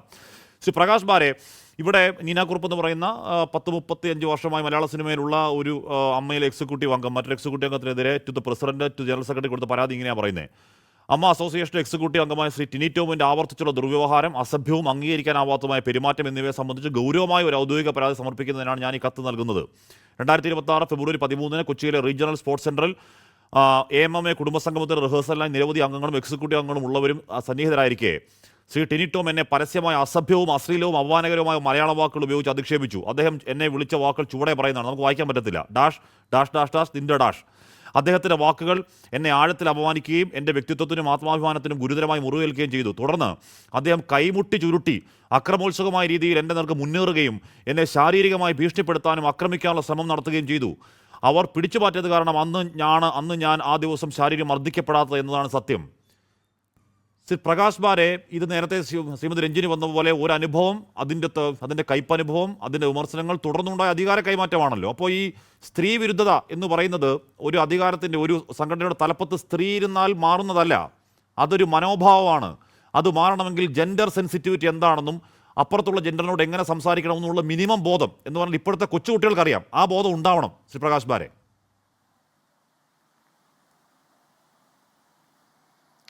അതെ, ഇതിൻ്റെ അകത്ത് ഇപ്പോൾ നടന്നുകൊണ്ടിരിക്കുന്ന നാടകങ്ങൾ, അല്ലെങ്കിൽ ഇതൊരു ഗോസിപ്പ് ലെവലിലാണ് കാര്യങ്ങൾ നടക്കുന്നത്. മീഡിയയിൽ വന്ന് പറയുന്നു, പോലീസ് കേസ് കൊടുക്കുന്നു, അതിൻ്റെ അകത്ത് നാഥനില്ലായ്മ അല്ലെങ്കിൽ ഇഷ്യൂസ് റിസോൾവ് ചെയ്യാനുള്ള ഒരു സിസ്റ്റം ഇല്ലായ്മയാണ് നമുക്ക് കാണാൻ പറ്റുന്നത്. പക്ഷേ ഇതൊരു ഒറ്റപ്പെട്ട സംഭവമായിട്ട് നമ്മൾ നോക്കിയിട്ട് ഇത് അനലൈസ് ചെയ്ത് കഴിഞ്ഞാൽ ഇതിൻ്റെ ഒരു ക്ലാരിറ്റി നമുക്ക് കിട്ടില്ല. പക്ഷേ നമുക്ക് കഴിഞ്ഞ ഒരു 10 വർഷമായിട്ട് എന്താണ് AMMAക്ക് സംഭവിച്ചുകൊണ്ടിരിക്കുന്നത് എന്ന് നോക്കിക്കഴിഞ്ഞാൽ നമുക്ക് കൃത്യമായിട്ട് മനസ്സിലാക്കാം. ഞാൻ പുറത്തു നിന്നുള്ള കാഴ്ച മാത്രമേ എനിക്കുള്ളൂ. ഞാൻ 10-30 സിനിമയിൽ അഭിനയിച്ചിട്ടുണ്ടെങ്കിലും ഇതുപോലെയുള്ള ഒരു ഓർഗനൈസേഷൻ്റെ ഭാഗമാകരുത് എന്ന് തീരുമാനിച്ച ഒരാളാണ്. അതുകൊണ്ട് അതിൻ്റെ ഉള്ളിൽ നടക്കുന്ന നാടകങ്ങളും അതിൻ്റെ ഡീറ്റെയിൽസ് ഒന്നും എനിക്കറിയില്ല. പക്ഷേ നമ്മളെല്ലാവരും പുറത്തു നിന്ന് പ്രേക്ഷകരായി, അല്ലെങ്കിൽ ഒരു മലയാളി എന്ന നിലയിൽ നമ്മളെ റെപ്രസെൻ്റ് ചെയ്യുന്ന സിനിമയിലെ ആക്ടേഴ്സിൻ്റെ ഒരു ഗിൽഡ്, അപ്പോൾ അത് പിന്നെ പെരുമാറുന്ന ഒരു ഫ്യൂഡലിസ്റ്റിക് ആയിട്ടുള്ള പാട്രിയാർക്കലായിട്ടുള്ള ഒരു രീതി നമ്മൾ കണ്ടുകൊണ്ടിരിക്കുകയാണ്. ആക്രമിക്കപ്പെട്ട നടി ഇന്നും അപ്പീലിനായിട്ട് ഹൈക്കോടതിയിൽ പോകുമ്പോൾ നാട്ടുകാർ പിരിച്ചെടുത്ത് അവരെ സപ്പോർട്ട് ചെയ്യാനാണ് ശ്രമിക്കുന്നത്. അല്ലാതെ അവരും കൂടെ ഭാഗമായിരുന്ന ഈ അസോസിയേഷൻ അവരെ യാതൊരു തരത്തിലും ഇപ്പോഴും സപ്പോർട്ട് ചെയ്യുന്നതായിട്ട് നമുക്ക് കാണാൻ പറ്റുന്നില്ല. അപ്പോൾ നമുക്ക് കൃത്യമായിട്ട് ഹേമ കമ്മിറ്റി ഇവരുടെ തൊലിയുരിച്ച് കാണിച്ചു തന്നിട്ടുണ്ട്. ഇവരെന്താണ് ഈ സ്റ്റഫ്, എന്തുകൊണ്ടാണ് ഇവരെ ഉണ്ടാക്കിയിരിക്കുന്നത്, നമുക്കെല്ലാവർക്കും വളരെ പകൽ പോലെ വ്യക്തമായിട്ടുള്ള കാര്യമാണ്. ഹേമ കമ്മിറ്റി റിപ്പോർട്ട് മുഴുവനായിട്ട് നമുക്ക് കണ്ടിട്ടില്ല. കുറേ ആൾക്കാരെ കൊണ്ട് അതുകൊണ്ട് രക്ഷപ്പെട്ടിട്ടുണ്ട്. അവരുടെ ശരിക്കുള്ള തനിനിറം നമുക്ക് കാണാൻ പറ്റിയിട്ടില്ല. പക്ഷേ എന്നാലും കണ്ടെടുത്തോളം തന്നെ ധാരാളമാണ്. അന്ന് അവർ അമ്പാൽ എന്ന് പറഞ്ഞാൽ, ഞങ്ങൾ കണ്ണൂർ ഭാഗത്തൊക്കെ കുട്ടികൾ കളിച്ചുകൊണ്ടിരിക്കുമ്പോൾ തൊട്ട് കളിക്കുകയാണെങ്കിൽ പെട്ടെന്ന് തളർന്നു പോയിട്ട് നമ്മൾ പറയും അമ്പാൽ, നമ്മളിപ്പം കളി നിർത്തി വെക്കാം, ഈ ലൂട്ടീസ് പറഞ്ഞു കഴിഞ്ഞാൽ മാത്രം കളി തുടങ്ങിയാൽ മതി എന്ന് അന്ന് മുങ്ങിയതാണ് ഇവർ.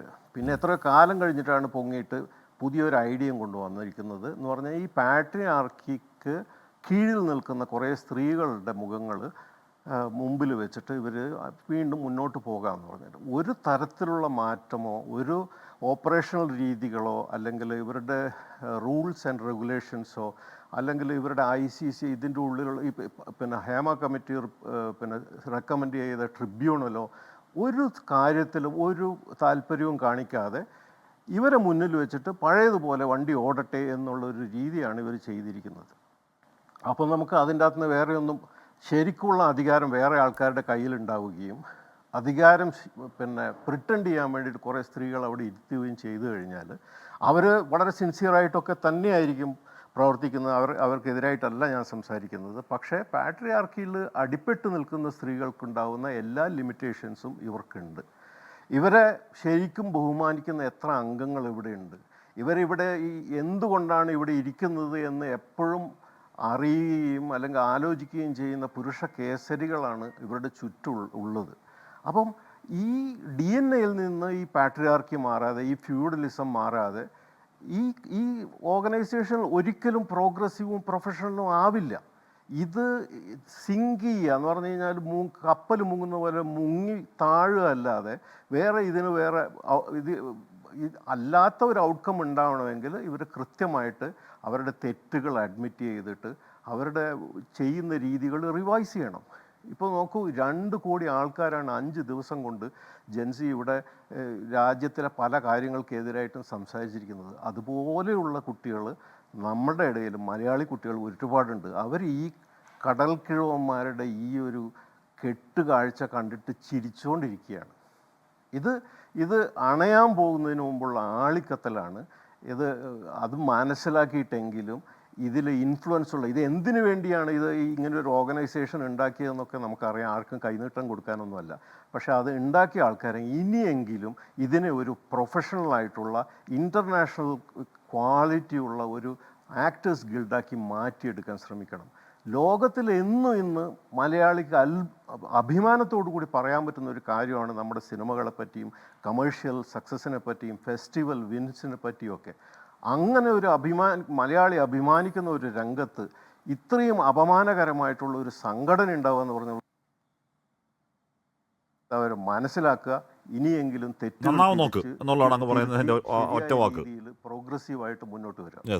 ശ്രീ രാഹുൽ ഈശ്വർ, ഇവിടെ ഏത് രീതിയിലാണ് പ്രാപ്പിടിയം കൂട്ടന്മാരെ പോലെ പതിയിരുന്ന് സ്ത്രീകൾക്ക് നേരെ നടത്തുന്ന വേട്ട എന്നുള്ളത് എണ്ണി ഹേമ കമ്മിറ്റി തെളിവടക്കം അതിൽ പറഞ്ഞതാണ്. മൊത്താർത്ഥത്തിൽ അത് പൂർണ്ണാർത്ഥത്തിൽ പുറത്തേക്ക് വന്നിട്ടില്ല, അത് വരികയുമില്ല, പോട്ടെ.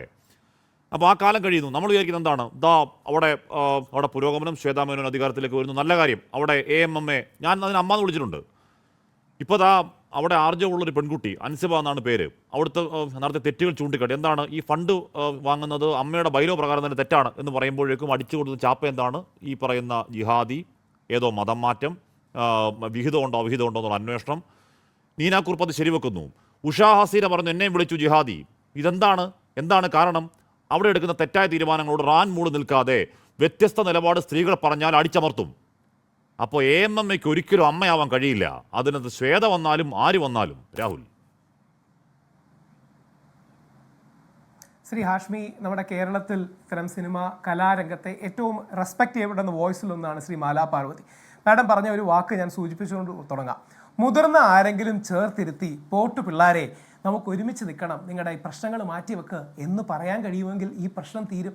ആ സ്വരമാണ് അമ്മയ്ക്ക് വേണ്ടത്. അത് AMMA അല്ല, അമ്മ തന്നെയാണ്. നമ്മുടെ മമ്മൂക്കയോ ലാലേട്ടനോ അടക്കമുള്ള മുതിർന്നവർ പോകുമ്പോൾ ഒരു കുടുംബത്തിൽ പോലും വഴക്കുണ്ടാകാറില്ലേ? ഇനി അമ്മ എന്ന് പറയുന്നത് ഇന്ത്യയിലെ ബാക്കി സംഘടനകളുണ്ട്. അമ്മയുണ്ട്, മാ ഉണ്ട്, സിൻഡയുണ്ട്, നടികർ സംഘമുണ്ട്. ഇന്ത്യയിൽ തന്നെ ഏറ്റവും മികച്ച രീതിയിൽ പ്രവർത്തിക്കുന്നതാണ്. 110 പേർക്ക് 5000 രൂപ വെച്ച് ഒരു വർഷം 60 ലക്ഷം രൂപയിലധികമാണ് പെർ ഇയർ ഇവർ ഈ കൈനീട്ടത്തിനടക്കം സ്പെൻഡ് ചെയ്യുന്നത്. 2020 പോലൊരു സിനിമ ഇന്ത്യയിലെ വേറെ ഏതെങ്കിലും സിനിമ ഇൻഡസ്ട്രിയിൽ ആൾക്കാർക്ക് ചെയ്തെടുക്കാൻ പറ്റിയിട്ടുണ്ടോ? ദിലീപ് ഏട്ടൻ്റെ നേതൃത്വത്തിൽ 2020 അടക്കമുള്ള കാര്യങ്ങൾ ചെയ്തെടുത്തത് നമ്മുടെ സിനിമ ഇൻഡസ്ട്രിയുടെ കൂട്ടായ്മയാണ്.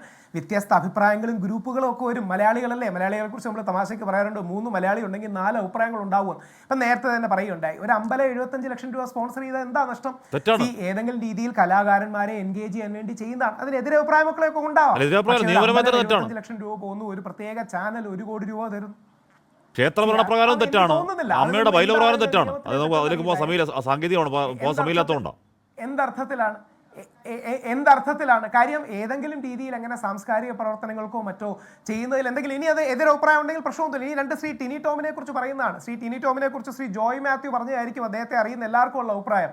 ശ്രീ ടിനി ടോമിനെ വർഗീയവാദി എന്നൊന്നും വിളിച്ചാൽ ആരെങ്കിലും വിശ്വസിക്കുമെന്ന് തോന്നുന്നില്ല. അദ്ദേഹം ഒരു മിമിക്രിക്കാരനാണ്, കലാകാരനാണ്. ശ്രീ ടിനി ടോമിൻ്റെ തന്നെ വാക്കുകൾ സൂചിപ്പിച്ചാൽ മമ്മൂട്ടിയും നാദിർഷയും ഒക്കെ സിനിമയിലേക്ക് കൊണ്ടുവന്ന ഞാൻ ഏതെങ്കിലും മുസ്ലിം സമുദായത്തിലെ ആൾക്കാരെ എങ്ങനെ പറയുമെന്ന് പറഞ്ഞാൽ വിശ്വസിക്കൂ? 2 ശ്രീ ടിനി ടോമിനോടടക്കം അദ്ദേഹത്തോട് അടുത്ത് നിൽക്കുന്നവർ പറയുന്നത് അദ്ദേഹം ഉദാഹരണം 16 ക്യാമറ ഒരാളെ വേട്ടയാടാൻ ഏതൊക്കെ വഴികൾ നോക്കാൻ നോക്കും, ആ വഴികളൊക്കെ നോക്കും. അപ്പൊ അതിന് വർഗീയവാദി ആവണമെന്നൊന്നുമില്ല, അത് ആത്മാർത്ഥമായി ചെയ്യുന്നതും ആവില്ല. ഒരാളെ മ്യൂട്ട് ചെയ്യുക, ഒരാളെ വേട്ടയാടുക എന്ന ലക്ഷ്യമാണെങ്കിലോ? ഈ ജിഹാദി ചാപ്പ പോലെ തന്നെ മറ്റൊരു ചാപ്പയാണ് ഈ വർഗീയവാദ ചാപ്പ. അത് ശ്രീ ടിനി ടോം ആണെന്ന് വ്യക്തിപരമായി ഞാൻ വിശ്വസിക്കുന്നില്ല. അദ്ദേഹത്തെക്കുറിച്ച് അന്വേഷിച്ചാൽ ആരും അങ്ങനെ പറയുമെന്ന് തോന്നുന്നില്ല. ഇനി അദ്ദേഹത്തോട് അടുത്ത് നിൽക്കുന്നവർ പറയുന്നത് ചില കറപ്ഷൻസിന്റെ കാര്യം അദ്ദേഹം കണ്ടുപിടിച്ചു എന്നും ക്യാമറകളുടെ എണ്ണത്തിൽ ഒരുപാടധികം ക്യാമറകൾ, ഉദാഹരണം 16 ക്യാമറകളുടെ കണക്കേ ഉള്ളൂ, 32 ക്യാമറ. ഫെബ്രുവരിയിൽ നീന കുറുപ്പ് കൊടുത്ത പരാതിയിൽ പറയുന്നു അദ്ദേഹത്തിന്റെ പരാമർശങ്ങൾ വ്യക്തികളെ മാത്രമല്ല അവരുടെ കുടുംബാംഗങ്ങളെയും അപമാനിക്കുന്ന തരത്തിലാണ്. ഒരു സഹ എക്സിക്യൂട്ടീവ് കമ്മിറ്റി അംഗത്തിന് മേൽ മതതീവ്രവാദത്തിന്റെയും മതപരിവർത്തന ശ്രമങ്ങളുടെയും അദ്ദേഹം ആരോപിക്കുന്നത് ഞാൻ വ്യക്തിപരമായി കേട്ടും സാക്ഷ്യം വഹിച്ചിട്ടുണ്ട്. അതുപോലെ തന്നെ ആ അംഗത്തിനും അവരുടെ എന്ന് പറഞ്ഞാൽ ബാക്കി ഉള്ള വൃത്തികേട് പറഞ്ഞത് മൊത്തം എന്താ രേഖാമൂലം പരാതിയെ കൊടുത്തേക്കുക. അവിശ്വസിക്കാൻ രാഹുൽ പറയുന്ന കാരണം എന്താ? ഇനി രണ്ട് അത് ഇപ്പൊ അല്ല, ഫെബ്രുവരി കൊടുത്ത പരാതിയാ, ഒരു നടപടി ഉണ്ടായിട്ടില്ല. സംഭവിച്ചതല്ലേ, ഇതുവരെ ഒരു ഔദ്യോഗിക പരാതിയും വന്നു. ഇനി രണ്ട് പാഞ്ഞെടുത്തു എന്നൊക്കെ പറയുന്നു. ഇതിന്റെ കാര്യം ഇതൊക്കെ വളരെ ലീഡിംഗ് ആണ്. പോട്ടെ, അത് ബഹുമാനത്തോടെ കാണുന്നു, എല്ലാ പരാതികളും ബഹുമാനത്തോടെ പറയണം. പക്ഷേ ഇവിടുത്തെ പ്രശ്നം അമ്മയുടെ ഉള്ളിൽ ആരെങ്കിലും സീനിയറായി നിന്ന് ഈ പ്രശ്നങ്ങൾ മാറി അമ്മ ഏറ്റവും നല്ല രീതിയിൽ കാണാനല്ലേ നമ്മൾ സാധാരണ മലയാളികൾ ആഗ്രഹിക്കുന്നത്. നമ്മൾ മലയാളികൾ സിനിമാ താരങ്ങളെ ആരാധനയും ആദരവോടെയാണ് കാണുന്നത്. അവർക്കിടയിൽ ഗ്രൂപ്പ് തർക്കങ്ങളും പ്രശ്നങ്ങളും കാണാം, അല്ലെങ്കിൽ പരസ്പരം അങ്ങോട്ടും ഇങ്ങോട്ടുമുള്ള ഈഗോയുടെ പ്രശ്നങ്ങൾ. ശ്രീമതി രഞ്ജിനി മാഡം പറഞ്ഞതുപോലെ ആരെങ്കിലും മുതിർന്ന ഒരാൾ വിളിച്ചിരുത്തി, പോട്ടെ പഴയ കാര്യങ്ങൾ പോട്ടെ, രാഷ്ട്രീയ ശരിയുള്ള പുതിയ കുട്ടികളുടെ കാലത്ത് സംഘടനയിലെ പ്രശ്നങ്ങളെ പറ്റി അല്ല നമ്മൾ പറയുന്നത്. രാഹുൽ, നമ്മൾ സംഘടനയിലെ പ്രശ്നങ്ങളെ പറ്റിയല്ല പറയുന്നത്. പ്രശ്നങ്ങൾ ഉണ്ടാവും, അതിൽ ചർച്ചകളും വാഗ്വാദങ്ങളും വലിയ ബഹളങ്ങളും ഉണ്ടാവും. പക്ഷെ ഇമാതിരി നിലവാരം കെട്ട നെറുകെട്ട പണി ഉണ്ടാവോ വേറെ ഏതെങ്കിലും സംഘടനയിൽ? ഇതുപോലെ നെറുകെട്ട വൃത്തികെട്ട പണി കാണുമോ ഏതെങ്കിലും സംഘടനകൾ ചൂണ്ടിക്കാണിക്കാവോ? പ്രവർത്തകർ അമ്മയെ പരമാവധി ഇകഴ്ത്തി കാണിക്കാനും അമ്മയുടെ ഉള്ളിലെ പ്രശ്നങ്ങളെ പർവ്വതീകരിക്കാനും നോക്കുകയല്ലേ. ഇതിനെതിരെയല്ലേ സാക്ഷാൽ ലാലേട്ടൻ ശ്രീ മോഹൻലാൽ നേരിട്ട് വന്ന് മീഡിയക്കാരോട്, താങ്കളോടടക്കം ചോദിച്ചത്, ഇന്നലെ വരെ നമ്മൾ ഒന്നായിരുന്നില്ലേ, ഇന്ന് ഇരുട്ടി വെളുക്കുമ്പോൾ ഞങ്ങൾ എങ്ങനെ അന്യരായി എന്ന്. ഇങ്ങനെ മാധ്യമ സമ്മർദ്ദം കാരണമല്ലേ നേരത്തെ ശ്രീ സിദ്ദിഖ് അടക്കമുള്ളവർക്ക് രാജിവെച്ച് പുറത്തു കൊണ്ടി വന്നത്. അദ്ദേഹത്തിനെതിരെ ഒരു വ്യാജ പരാതി വന്നപ്പോൾ മറ്റൊരു വിഷയമാണ്. ഏത് സംഘടനയിലുള്ള പരിപാടിയാ? അവിടെയാണ് അല്ലല്ല, ഇതൊരു ആരോപണം മാത്രമല്ലേ. അങ്ങനെ ശ്രീ ടിനി ടോം ചെയ്യുമെന്ന് ആരെങ്കിലും വിശ്വസിക്കുമെന്ന് ഞാൻ കരുതുന്നില്ല. അവിടെയാണ് അമ്മയുടെ ഏതെങ്കിലും മുതിർന്ന ആൾക്കാരിൽ ഇവരുടെ ഇടയിൽ പ്രശ്നങ്ങളുണ്ടെങ്കിലോ തർക്കങ്ങളുണ്ടെങ്കിലോ പരിഹരിക്കുന്നൊരു മോഡിൽ പോകുന്നതിനപ്പുറം ഇത് അമ്മയല്ല AMMA ആണ്, ഇത് മുഴുവൻ പാട്രിയാർക്കിയാണ്, ഇത് മുഴുവൻ മോശമാണെന്ന് പറയുന്നതിനേക്കാൾ നമ്മുടെ മലയാള സിനിമയുടെ അഭിമാനമായ 2020 പോലുള്ള കാര്യം ചെയ്തെടുക്കാൻ കഴിയുന്ന അമ്മയെ സപ്പോർട്ട് ചെയ്യല്ലേ വേണ്ടത്. ശ്രീമതി ശ്വേതാ മേനോൻ വന്നു, എല്ലാവരും ശ്വേതാ മേനോനെ സപ്പോർട്ട് ചെയ്യല്ലേ. ഹാഷ്മിയുടെ ചർച്ച ഞാനിരുന്ന് എനിക്ക് ഓർമ്മയുണ്ട്. ഒരു ശ്വേതാ മേനോനെതിരെ ഒരു വ്യാജ കേസ് കൊടുത്തതല്ലാതെ കേരള ജനതയിലെ 99.99% ആൾക്കാരും ശ്രീമതി ശ്വേതാ മേനോനെ സപ്പോർട്ട് ചെയ്തു. അവരുടെ ഇടയിൽ ചില റിഫ്റ്റുകൾ വരുന്നു, വാർത്തകൾ വരുന്നു. ശ്രീമതി കുക്കു പരമേശ്വരൻ, എല്ലാവരും വലിയ കലാകാരികളാണ് അല്ലെങ്കിൽ കലാകാരന്മാരാണ്. ഇവരുടെ ഇടയിൽ ആരെങ്കിലും സമവായം ഉണ്ടാക്കുന്നതിന് പകരം അമ്മ മുഴുവൻ മോശമാണ്, അമ്മയുടെ DNA മോശമാണ്, അമ്മയ്ക്ക് ഘടനാപരമായ പ്രശ്നങ്ങളുണ്ട് എന്ന് പറയുന്നതിൽ എന്തെങ്കിലും അർത്ഥമുണ്ടോ? അമ്മ പോലൊരു ഓർഗനൈസേഷൻ ഇന്ത്യയിൽ വേറെ എവിടെയെങ്കിലും കാണിച്ചു തരാൻ പറ്റുമോ? അമ്മ ചെയ്തെടുത്ത അത്രയും കാര്യങ്ങൾ വേറെ ഏതെങ്കിലും ഓർഗനൈസേഷൻ ചെയ്തെടുക്കാൻ പറ്റിയിട്ടുണ്ടോ? നമ്മുടെ നടികർ സംഘത്തിനോ മായിക്കോ സിൻഡയ്ക്കോ ഒക്കെ ചെയ്തെടുക്കാൻ പറ്റിയിട്ടുണ്ടോ? അപ്പൊ അമ്മയുടെ നല്ല അമ്മയെ കരിവാരിത്തേക്കാൻ ഒരു അവസരമായി ഇത് ഉപയോഗിക്കുന്നത് കഷ്ടമാണ്. ശരി, ഞാൻ മാലാപർവതിക്കാണ് ഇടവേളയ്ക്ക് ശേഷം.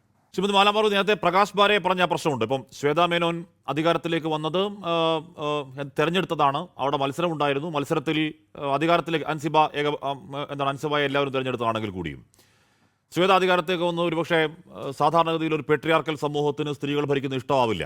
ആ ഭരണത്തെ എല്ലാ കാലത്തേക്കും മോശമാക്കി മാറ്റാൻ ഒരു ഗൂഢനീക്കം എവിടെയെങ്കിലും ഉള്ളതായി സംശയമുണ്ടോ ശ്രീമതി മാലാപർവതി? തീർച്ചയായിട്ടും ഉണ്ട്. ശ്വേതയുടെ മാത്രമല്ല, കുക്കുവിനെയും ഇവർക്കൊന്നും കഴിവില്ല എന്ന് പറഞ്ഞ് വെക്കാനുള്ള ഒരു ശ്രമമുണ്ട്. ശ്രീ ടിനി ടോം ഒരിടത്തിരുന്ന് നമ്മുടെ പ്രസിഡന്റിനെ റബ്ബർ സ്റ്റാമ്പ് അല്ലേ എന്ന് ചോദിച്ചു എന്നും, കുക്കുവിന് കഴിവില്ലെന്നും, കുക്കുവിന് ഈ പറഞ്ഞ പോലെ സാമ്പത്തികമായി തിരിമറി ഉണ്ടെന്നും അല്ല, ഇങ്ങനെ ഒരുപാട് കഥകൾ പറയുന്നു. രാഹുൽ ഈശ്വർ പറഞ്ഞതിൽ ഒരു കറക്ഷൻ ഞാൻ പറയട്ടെ. ഞാൻ നേരത്തെ പറഞ്ഞു നിങ്ങളെല്ലാവരെയും പരസ്പരം കൊണ്ടുപോകാനായിട്ട് ആളില്ല എന്ന് പറഞ്ഞത് ശരിയാണ്. അത് ഈ തെറി പറയുന്നതിന് അംഗീകാരം കൊടുക്കാനോ അല്ലെങ്കിൽ അതിനകത്ത് തന്നെ ഒതുക്കി വയ്ക്കാനോ അല്ല കേട്ടോ. ഒരു കാരണവശാലും ഈ തെറി വിളിച്ചതിനെ അംഗീകരിക്കുന്നില്ല. 100% ജിഹാദി എന്ന് വിളിച്ചതിനും അവിഹിതം ഈ ഗോസിപ്പ് കഥകൾ പറഞ്ഞതിനും തെറി വിളിച്ചതിനും എനിക്ക് യാതൊരു നിലയ്ക്കും അംഗീകാരമില്ല. അതിൽ ആ വിഷമിച്ച മാനസികമായി തകർന്നു നിൽക്കുന്ന പെൺകുട്ടികളോടൊപ്പമാണ് ഞാൻ. അത് എനിക്ക് അതിൻ്റെ ഞാൻ അവർ രണ്ടുപേരോട് സംസാരിച്ചാണ്, നീനയോടും പിന്നെ അൻസിബയോടും. രണ്ടുപേരും മെൻ്റലി ട്രോമറ്റൈസ്ഡ് ആയിട്ടുള്ള ഒരു സമയത്താണ് നിൽക്കുന്നത്. എന്ന് വെച്ചാൽ ശ്വേത ട്രോമറ്റൈസ്ഡ് അല്ലെന്നല്ല, ശ്വേതയും വളരെയധികം വിഷമത്തിലാണ്. കുക്കു ഞാൻ സംസാരിച്ചിട്ടില്ല. കുക്കുവിൻ്റെ ഒരു പ്രശ്നം, കുക്കു ഇങ്ങനത്തെ സമയങ്ങളിൽ കുക്കു ഒരു കൊക്കൂടിനകത്തോട്ട് കയറും, ആരോടും സംസാരിക്കത്തില്ല, മീഡിയയോട് സംസാരിക്കത്തില്ല, ഫോൺ എടുക്കത്തില്ല. ഇതൊക്കെ ഉത്തരവാദിത്വം ഇല്ലായ്മയാണ്. ഒരു ജനറൽ സെക്രട്ടറി അതാണ് ഞാൻ ആദ്യം ഫസ്റ്റ് റെസ്പോൺസ് എൻ്റെ അതായിരുന്നു.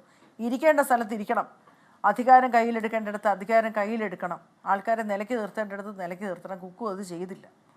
അതുകൊണ്ടാണ് ഇങ്ങനെ ഒരു വലിയ ഒരു പ്രശ്നം വന്നത്. നമ്മൾ സ്ത്രീകളെ ഏൽപ്പിക്കുമ്പോൾ ആ ഒരു പവർ എന്ന് പറയുന്നത് നമ്മളെ ചേർന്ന് നിൽക്കുന്ന ആൾക്കാർക്ക് വീതിച്ച് കൊടുക്കാനുള്ളതല്ല, അത് അവിടെ നിന്ന് ഭരിക്കാനുള്ളതാണ്.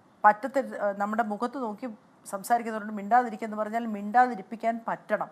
അത് ലക്ഷ്മിപ്രിയ ആയാലും ശരി, ടിനി ടോം ആയാലും ശരി, സിജോയ് വർഗീസ് ആണെങ്കിലും ശരി, കൈലാസ് ആയാലും ശരി, അവിടെ ഉണ്ണി ശിവപാൽ ആണെങ്കിലും ശരി, ചേർന്ന് നിന്നോ അല്ലാതെയോ അവിടെ പ്രശ്നങ്ങൾ ഉണ്ടാക്കാൻ സമ്മതിക്കാൻ പറ്റത്തില്ല. ഞാൻ ഈ പറഞ്ഞ പേരുകളിലാണ് ഏറ്റവും കൂടുതൽ ആരോപണങ്ങൾ വരുന്നത്. കാരണം മാർക്കറ്റിംഗ് വിഭാഗങ്ങളിൽ അവിടെ ഒരുപാട് ഗുരുതരമായ മാർക്കറ്റിംഗ് പ്രശ്നങ്ങൾ പറയുന്നുണ്ട്. ഇതൊന്നും എനിക്ക് നേരിട്ടറിവില്ല, പക്ഷെ അന്വേഷിക്കണം. അവിടെ വന്ന സ്പോൺസർഷിപ്പിൻ്റെ കാര്യത്തിൽ ആരാണ് അന്വേഷിക്കേണ്ടത്? ഞങ്ങളുടെ ജനറൽ ബോഡി തന്നെ ആയിരിക്കും, അവിടെ അതിനുള്ള ആൾക്കാരുണ്ട്, അവരന്വേഷിക്കണം. പക്ഷേ നമ്മളുടെ പൊതുസമൂഹത്തിൻ്റെ പ്രശ്നം എന്താണ്? പൊതുസമൂഹത്തിൻ്റെ പ്രശ്നം എന്ന് പറയുന്നത് ഒരു പെൺകുട്ടിയെ ഒരു സംഘടനയുടെ ചുമതലക്കാരി ആയതിൻ്റെ പേരിൽ, അവിടെ അഭിപ്രായം പറഞ്ഞതിൻ്റെ പേരിൽ, അവിടെ പറ്റില്ല, ഇത് വാങ്ങാൻ പറ്റില്ല, ഈ പരിപാടി വേണ്ട, ഇതിങ്ങനെയല്ല ചെയ്യേണ്ടത് എന്ന് ശക്തമായി അഭിപ്രായം പറഞ്ഞപ്പോൾ അതിനെ ചാപ്പ കുത്തി അതിനെ ജിഹാദിയാക്കാൻ ശ്രമിച്ചിട്ടുണ്ടെങ്കിൽ അത് 100% എതിർക്കപ്പെടേണ്ട പ്രവണതയാണ് ഏത് സംഘടനയിലും. അത് പറ്റില്ല. പിന്നെ തെറി വിളിച്ചോ ഇല്ലയോ എന്നുള്ളത് ഞാൻ നേരിട്ട് കേട്ടിട്ടില്ല. ഞാൻ പോയിട്ടില്ല, ഈ കുടുംബസംഗമത്തിൽ ഞാൻ പരിപാടിക്ക് പോകാറില്ല. ഞാൻ ഒരു വർഷത്തിലൊരിക്കൽ ജനറൽ ബോഡിക്ക് പോകുന്നേ ഉള്ളൂ. പക്ഷെ അന്ന് തന്നെ അവിടെ ഇങ്ങനെ നടന്നു എന്ന് ആൾക്കാർ ഫോൺ ചെയ്ത് പറഞ്ഞു. കാരണം ദേഷ്യം വരുമ്പോൾ ചിലപ്പോൾ തെറി വിളിക്കുന്ന ചിലരുടെ സ്വഭാവ സവിശേഷതയായിരിക്കാം. പക്ഷെ അന്ന് തന്നെ അല്ലെങ്കിൽ ചിലരുടെ ഒരു അതൊക്കെ മാറ്റേണ്ട മാനസിക പ്രശ്നമാണെന്ന് ഇപ്പോഴത്തെ കുട്ടികളൊന്നും ഇതൊക്കെ കേട്ട് കഴിഞ്ഞാൽ അത് ഞാൻ പറഞ്ഞു. എന്താണെങ്കിലും മാനസിക പ്രശ്നമാണ്. അത് മാനസിക പ്രശ്നമെന്നാണ് ഞാൻ പറയുന്നത്. അല്ലാതെ അയ്യോ പാവം കേട്ടോ തെറി പറഞ്ഞു പോയി, അങ്ങനെയൊന്നും പറ്റത്തില്ല. അങ്ങനെയൊക്കെ കൺട്രോൾ ചെയ്യാൻ പറ്റാത്ത ഒരു പൊതുസമൂഹത്തിൽ വരരുത്, പൊതുപരിപാടികളിൽ പങ്കെടുക്കരുത്, അല്ലെങ്കിൽ ഇതുപോലത്തെ ഭാരവാഹികളായിട്ട് ഇരിക്കരുത്. അങ്ങനെ എങ്ങനെ ഉണ്ടോ ഒരു തെറി പറച്ചിൽ? അതെന്തുവാ? അതൊന്നും അംഗീകരിക്കാൻ പറ്റത്തൊന്നുമില്ല. അത് ഒട്ടും ഒരു കാരണവശാലും അംഗീകരിക്കാൻ പറ്റില്ല. ഈ പിള്ളേർ ട്രോമറ്റൈസ്, അവരുടെ തെറ്റ് അവരുടെ ഭാഗത്ത്. ഇപ്പം പറയുമല്ലോ പുരുഷൻ അവർ ഓർഗനൈസ് ചെയ്തതിൽ പ്രശ്നങ്ങളുണ്ടാവാം. ആരും അങ്ങനെ ഇതൊന്നും എക്സ്പീരിയൻസ് ആയിട്ട് പഠിച്ച് വന്നവരൊന്നും അല്ലല്ലോ. ഇത്രയും നാളും അവിടെ വേറൊരു സിസ്റ്റം ഉണ്ടായിരുന്നു. അതിൽ നിന്നും പുതിയതായിട്ടൊരു ഗ്രൂപ്പ് വന്നതാണ്. അതിൽ ടിനി ആയാലും ശരി എല്ലാവരും ആദ്യമായിട്ട് ചെയ്യുകയാണ്. അപ്പോൾ അതിനകത്ത് തെറി പറഞ്ഞോ അടക്കി ഭരിച്ചുകൊണ്ടും അല്ല കാര്യങ്ങൾ ചെയ്തു. ഒരാളെ ഒരു തെറ്റ് പറ്റുമ്പോൾ റബ്ബർ സ്റ്റാമ്പെന്ന് വിളിക്കാൻ പറ്റില്ല, വേറൊരാളെ കഴിവില്ലാത്തവളെന്ന് വിളിക്കാൻ പറ്റത്തില്ല. അത് ഒരു മാതൃകയല്ല, നല്ല മാതൃകയല്ല. ഒരു കാരണവശാലും അംഗീകരിക്കാൻ പറ്റത്തില്ല. ഇപ്പോൾ ഈ ലേറ്റസ്റ്റ് വിവാദം അൻസിബ ഇതിന് പുറത്തോട്ട് വന്നെങ്കിൽ അൻസിബയെ പോലീസ് സ്റ്റേഷനിൽ 3 മണിക്കൂർ തടഞ്ഞു വെച്ചെന്നേ. ആ കുട്ടി ഒരു മെസ്സേജ് അയച്ചെന്നും പറഞ്ഞ് അതിനോട് ഹാരസ് ചെയ്യുന്ന ക്വസ്റ്റ്യൻസ് ചോദിച്ചു. എന്തിൻ്റെ പേരിലാണ്? നമുക്കിത് ബോധ്യപ്പെടുന്നില്ല. പോലീസ് സ്റ്റേഷനിൽ കൊണ്ടുപോയത് എന്തിനാണെന്ന് നമുക്കിത് മനസ്സിലാവുന്നില്ല. സ്റ്റേഷനിൽ പോകേണ്ട കാര്യമില്ല. ഗ്രൂപ്പ് വഴക്കിന്റെ പേരിൽ ഒരു മെസ്സേജ് സ്റ്റേഷനിൽ പോയെന്തിനാണ് അൻസിബ? എനിക്ക് മനസ്സിലാവുന്നില്ല. അത് സ്റ്റേഷനിൽ വിളിച്ച ഉടനെ പോകണമെന്ന് ഒരു നിർബന്ധമില്ല. അൻസിബയെ വിളിപ്പിച്ചു, അൻസ കാര്യം പറഞ്ഞു. അൻസിബയെ 3.5 മണിക്കൂറാണ് പിടിച്ചു നിർത്തിയത്, ഹാരസ് ചെയ്തു. അതൊക്കെ അതെന്തുവാ? രാഹുൽ ഈശ്വർ പറ, അങ്ങനെ ഒരു പോലീസ് സ്റ്റേഷനിൽ കൊണ്ടിരുത്തലുണ്ടോ? അതെന്തൊരു ഏർപ്പാടാ രാഹുലെ? രാഹുൽ പറ, രാഹുലെ അങ്ങനെ ഉണ്ടോ? ഒരു കൊച്ചിനെ പിടിച്ച പോലീസ് സ്റ്റേഷനിൽ കൊണ്ടുപോകാം, മെസ്സേജ് ആവശ്യമില്ല. പോലീസുകാർക്ക് അപ്പണി ചെയ്യേണ്ട കാര്യമില്ല. അങ്ങനെയൊക്കെ രാഹുൽ അല്ലേ? അതാ പോലീസുകാർ അന്വേഷിക്കേണ്ട കാര്യമല്ല. അല്ല, അങ്ങനെയാണെങ്കിൽ നോട്ടീസ് കൊടുത്ത് വിളിക്കണം. നോട്ടീസ് കൊടുത്ത് വിളിക്കണം. അതിനെ അങ്ങനെ വിളിച്ച് ഹാരസ് ചെയ്തിട്ടുണ്ടെങ്കിൽ പിന്നെ അത് അപ്പോൾ ആ തരത്തിൽ ഗ്രൂപ്പ് ചേർന്ന്, അത് ഞാൻ അൻസിബയെ ക്ലിയർ ആയിട്ട് പറയാം, ഒരു സത്യമുള്ള പെൺകുട്ടിയാണ് അത് കേട്ടോ. അതിന് ഒരുപാട് കഴിഞ്ഞ വർഷം നിന്ന് അത് എന്തുകൊണ്ടാണ് അത് എതിരില്ലാതെ തിരഞ്ഞെടുക്കപ്പെട്ടത്? മുതിർന്ന ആൾക്കാർ സാക്ഷ്യം പറയും അൻസിബയെക്കുറിച്ച്. ഒരാൾക്ക് അൻസിബയെക്കുറിച്ച് മോശം അഭിപ്രായമില്ല. പെട്ടെന്ന് ഇവർക്ക് മാത്രം എന്താണ് ചോദ്യം ചെയ്യുന്ന അൻസിബ ഇഷ്ടമില്ലാത്ത ആളായത്? നമ്മളിവിടെ അമ്മ എന്ന സംഘടനയ്ക്ക് ആ പേര് തിരിച്ച് വാങ്ങിച്ചു കൊടുത്ത് നമ്മൾ ഫൈറ്റ് ചെയ്തിട്ടുണ്ടെങ്കിൽ അവിടെ വേദനിക്കപ്പെടുന്ന സ്ത്രീകളോടൊപ്പം പ്രസിഡന്റ് സെക്രട്ടറി നിന്നേ പറ്റൂ. അതിന് വേറെ ഇതൊന്നുമില്ല. അതിന് ലക്ഷ്മിപ്രിയ വന്ന് അവർക്കെതിരെ സംസാരിക്കാൻ ഒക്കില്ല, സ്ത്രീകൾക്കെതിരെ സ്ത്രീകൾ സംസാരിക്കാൻ പറ്റൂല. വേറൊരാൾ വന്നിട്ട് ഇല്ല മറ്റേ ചേട്ടൻ നല്ല മറിച്ച ചേട്ടൻ നല്ല, അത് വേറൊരു വിഷയമാണ്. അവർ നല്ലതായിരിക്കാം, അവരോട് നല്ലതായിരിക്കാം. പക്ഷെ വേറൊരു കുട്ടി പരാതി പറഞ്ഞിരിക്കുമ്പോൾ അവിടെ സമവായം വേണം, അവിടെ എല്ലാവരും കൂടെ സംസാരിക്കണം എന്നാണ് പറയേണ്ടത്. അല്ലാതെ പക്ഷം ചേർന്ന് വാദം പറയുകയല്ല. ആ തിരിച്ചറിവ് എല്ലാവർക്കും ഉണ്ടാവണം. ശരി രഞ്ജിനി, ഇവിടെ അങ്ങനെ പക്ഷം ഉണ്ടാവുന്നു എന്നതിന് സങ്കടമാണ്. ഇപ്പോൾ ഈ പറയുന്ന രീതിയിൽ ഒരു പരാതി ഉണ്ടാവുന്നു, 1 അല്ല 2 അല്ല 3 4 പരാതികൾ ഉണ്ടാവുന്നു. ആ പരാതികൾ ശരിവെക്കുന്നു. മാലാപർവതി അടക്കമുള്ളവർക്ക് അതിനെപ്പറ്റി നേരിടുന്ന ഒരു അനുഭവം ഉണ്ടാകുന്നു. ആ വിഷയത്തിൽ തന്നെ എന്തിനാണ് ഒരു എതിർപക്ഷം ഉണ്ടാവുന്നത്? ഒരു പക്ഷമേ ഉണ്ടാവാൻ പാടുള്ളൂ. ആ പക്ഷത്തിനൊപ്പം അവർക്ക് നീതി വാങ്ങിക്കൊടുക്കാനുള്ള ഒരു പക്ഷം ഉണ്ടാവേണ്ടത്. അത് തന്നെ ഒരു സംഘടനാ ചട്ടക്കൂടിൻ്റെ അല്ലെങ്കിൽ സംഘടനാ കരുത്തിൻ്റെ, സംഘടനാ ബോധ്യമില്ലായ്മയുടെ ലക്ഷണമല്ലേ ശ്രീമതി രഞ്ജിനി? അത് അസോസിയേഷൻ മാത്രമല്ല ഹാഷ്മി, ഈ നമ്മളുടെ ഇൻഡസ്ട്രിയിൽ അങ്ങനെയാണ്, നമ്മളുടെ മൂവി ഇൻഡസ്ട്രിയിൽ അങ്ങനെയാണ്. അതിപ്പോൾ നിങ്ങൾ മീഡിയയിൽ കേൾക്കുമ്പോൾ നിങ്ങൾക്ക് ഭയങ്കര ഷോക്കിംഗ് ആയിട്ട് ഇരിക്കുന്നു. ഇത് ഹഷ് ഹഷായിട്ട് നമ്മളുടെ ഇൻഡസ്ട്രിയിൽ ഇത് എല്ലാത്തിലെയും ഉണ്ട്, എല്ലാ ഓർഗനൈസേഷനിലെയും ഉണ്ട്. ഐ മീൻ ടെക്നീഷ്യൻസും പിന്നെ വേറെ വേറെ ഗ്രൂപ്പ്സിൻ്റെ മൂവി ഇൻഡസ്ട്രിയുടെ പ്രൊഡ്യൂസർ കൗൺസിൽ ഇങ്ങനത്തെ കുറേ പേർക്ക് ഇങ്ങനത്തെ പ്രശ്നങ്ങളുണ്ട്. പക്ഷേ ഇതാണ് മൂവി ഇൻഡസ്ട്രി. നമ്മൾ എല്ലാവരെയും അഡ്ജസ്റ്റ് ചെയ്ത് പോകുന്നില്ലെങ്കിൽ നമുക്ക് ചാൻസ് ഉണ്ടാവില്ല. അതാണ് ഇത്. ഇവിടെ മാത്രം AMM മാത്രം സംഭവിക്കുന്നു എന്ന് നമുക്ക് പറയാൻ പറ്റില്ല. Because this entire industry is like this. അപ്പോൾ അതിന് വേണ്ടിയാണ് പെട്ടെന്ന് അറ്റ്ലീസ്റ്റ് ഈ പുതിയ ഗവൺമെൻറ് ഇത് എന്തെങ്കിലും ഒരു സൊല്യൂഷൻ കൊണ്ടുവരണം. ഇല്ലെങ്കിൽ ഇത് ഇനിയും വേഴ്സ് ആയിക്കൊണ്ടിരിക്കുന്നു. ബിക്കോസ് നോക്കൂ, ഇപ്പോൾ താങ്ക് ഗോഡ് ഞാൻ AMM മെമ്പർ അല്ല. സപ്പോസ് ഞാനൊരു മെമ്പറായിട്ട് എനിക്കൊരു ഗ്രീവൻസസ് ഉണ്ട്, ഞാൻ അവിടെ പോയി പറഞ്ഞ എത്ര സേഫാണ് എൻ്റെ പരാതി അവിടെ ഹാൻഡിൽ ചെയ്യാൻ പോകുന്നു. അപ്പം തന്നെ ഇപ്പോൾ പാർവതി പറയുമ്പോൾ അത് വാട്സാപ്പിൽ പോകുന്നു, പുറത്ത് പോകുന്നു, യൂട്യൂബിൽ പോകുന്നു. യു സേ ഈ കോൺഫിഡൻഷ്യാലിറ്റി നമ്മളുടെ ഇൻഡസ്ട്രിയിൽ ദേ ഡു നോട്ട് റെസ്പെക്ട്. ഈ പ്രിവസിയോ കോൺഫിഡൻഷ്യാലിറ്റി മാറ്റർ അത് അവിടെ എന്താ പറയുക, തമാശയാണ് എല്ലാവർക്കും. ഓ അവർക്ക് അങ്ങനെ സംഭവിച്ച ശരി എന്ന് ഞാൻ വേറെ ആൾക്ക് പറയും. ഇതാണ് ഒരു പ്രോപ്പർ സിസ്റ്റം ഇല്ല. It's A open book. ഒരു പ്രോബ്ലം വന്നാൽ അത് എങ്ങനെ ഹാൻഡിൽ ചെയ്യണം, പ്രൊഫഷണലായിട്ട് എങ്ങനെ അത് ഹാൻഡിൽ ചെയ്യണം, ഇപ്പോഴും ഈ ജനറേഷനിലും അവർക്ക് ഹാൻഡിൽ ചെയ്യാൻ അറിയുന്നില്ലെങ്കിൽ something is wrong in this industry.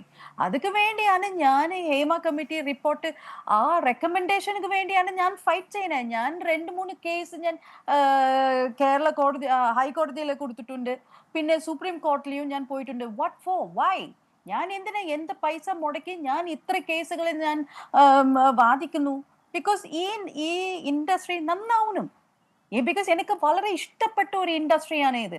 ഇന്ന് രഞ്ജനിന്ന് പറയുമ്പോൾ ബിക്കോസ് ഓഫ് ഈ ഇൻഡസ്ട്രി കാരണം കൊണ്ട് എല്ലാവർക്കും എന്നെ അറിയുന്നത്. അത് കാരണം കൊണ്ട് എനിക്ക് അതുള്ള ഒരു എന്താ പറയുക, ഐ ലവ് ദിസ് ഇൻഡസ്ട്രി. പക്ഷേ എന്ത് സമയത്തിൽ എനിക്ക് പ്രശ്നം ഉണ്ടായപ്പോൾ ഞാൻ ഐ ഡോണ്ട് കെയർ എന്ന് പറഞ്ഞിട്ടാണ് ഞാൻ പോയത്. എനിക്ക് പഠിത്തമാണ് ഇമ്പോർട്ടൻറ്റ്. എനിക്ക് നിന്നിട്ട് എനിക്ക് ഡെയിലി ഇതിൽ ഫൈറ്റ് ചെയ്യാൻ എനിക്ക് താല്പര്യമില്ലാന്നാണ് ഞാൻ വിട്ടിട്ട് പോയ വ്യക്തിയാണ്.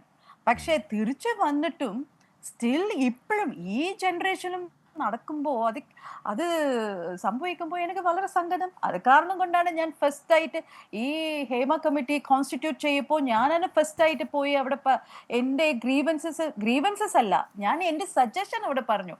ഇങ്ങനെ ICC വെച്ചൊക്കെ അവിടെ ഒന്നും നടക്കാൻ പോകുന്നില്ല ma'am, because it will be out. ഈ സീക്രറ്റ് നമ്മൾ അവിടെ സീക്രട്ടായിട്ട് പോയി പറയുമ്പോൾ അത് അപ്പം തന്നെ എല്ലാവർക്കും ഫ്ലാഷ് ആവും.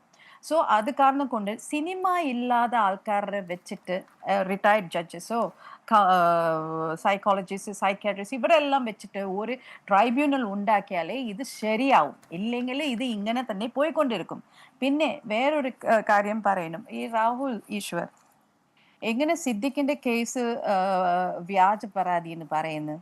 അങ്ങനെ മീൻസ് സുപ്രീം കോടതി എന്തിനാ സിദ്ദിഖ് ഈച്ച് ടൈം പുറത്ത് പോകണമെങ്കിൽ പാസ്പോർട്ട് ഹാൻഡിൽ സറണ്ടർ ചെയ്തിട്ട് പോകണമെന്ന് പറയുന്നത്? അങ്ങനെ പറയരുത്. ഒരു കേസ് ഓൺ ഗോയിങ് കേസാണ്, അത് വ്യാജന് പറയരുത്. ഒരു കേസ് ഇസ് ഗോയിങ് ഓൺ, അങ്ങനെ പോളിഷ്ഡ് ആയിട്ട് പറയണം. നമ്മളാണ് ജഡ്ജ്, കേസ് ഒന്നും നടക്കുന്നു, ഇത് വിധി വന്നിട്ടില്ല. സോ അതുവരെ നമുക്ക് ഞാനിപ്പോ ദിലീപിന്റെ കേസാണ് പറഞ്ഞത്. ദിലീപിന്റെ കേസിൽ വിധി വന്നല്ലോ, വ്യാജമാണെന്നൊന്ന് പറയാമോ? അല്ല ഓൺഗോയിങ് ആണോ? വ്യാജയാണോ രാഹുൽ? ഓൺഗോയിങ് ആണോ? അപ്പീലോട്ട് പോവാണ്. അപ്പീലല്ലേ പോയി. ദിലീപിനെതിരെയുള്ള പരാതി വ്യാജമാണ്. എങ്ങനെ പറയാം? നിലപാട് മാറാത്തത് കണ്ടോ? കോടതി വിധി വന്നല്ലോ, എന്നിട്ട് മാഡത്തിന് നിലപാട് മാറിയോ? ദിലീപിനെ കോടതി കുറ്റവിമുക്തനാക്കി ഏറ്റവും മികച്ച വിധി പോലീസുകാർ ചെയ്ത കള്ളത്തരങ്ങൾ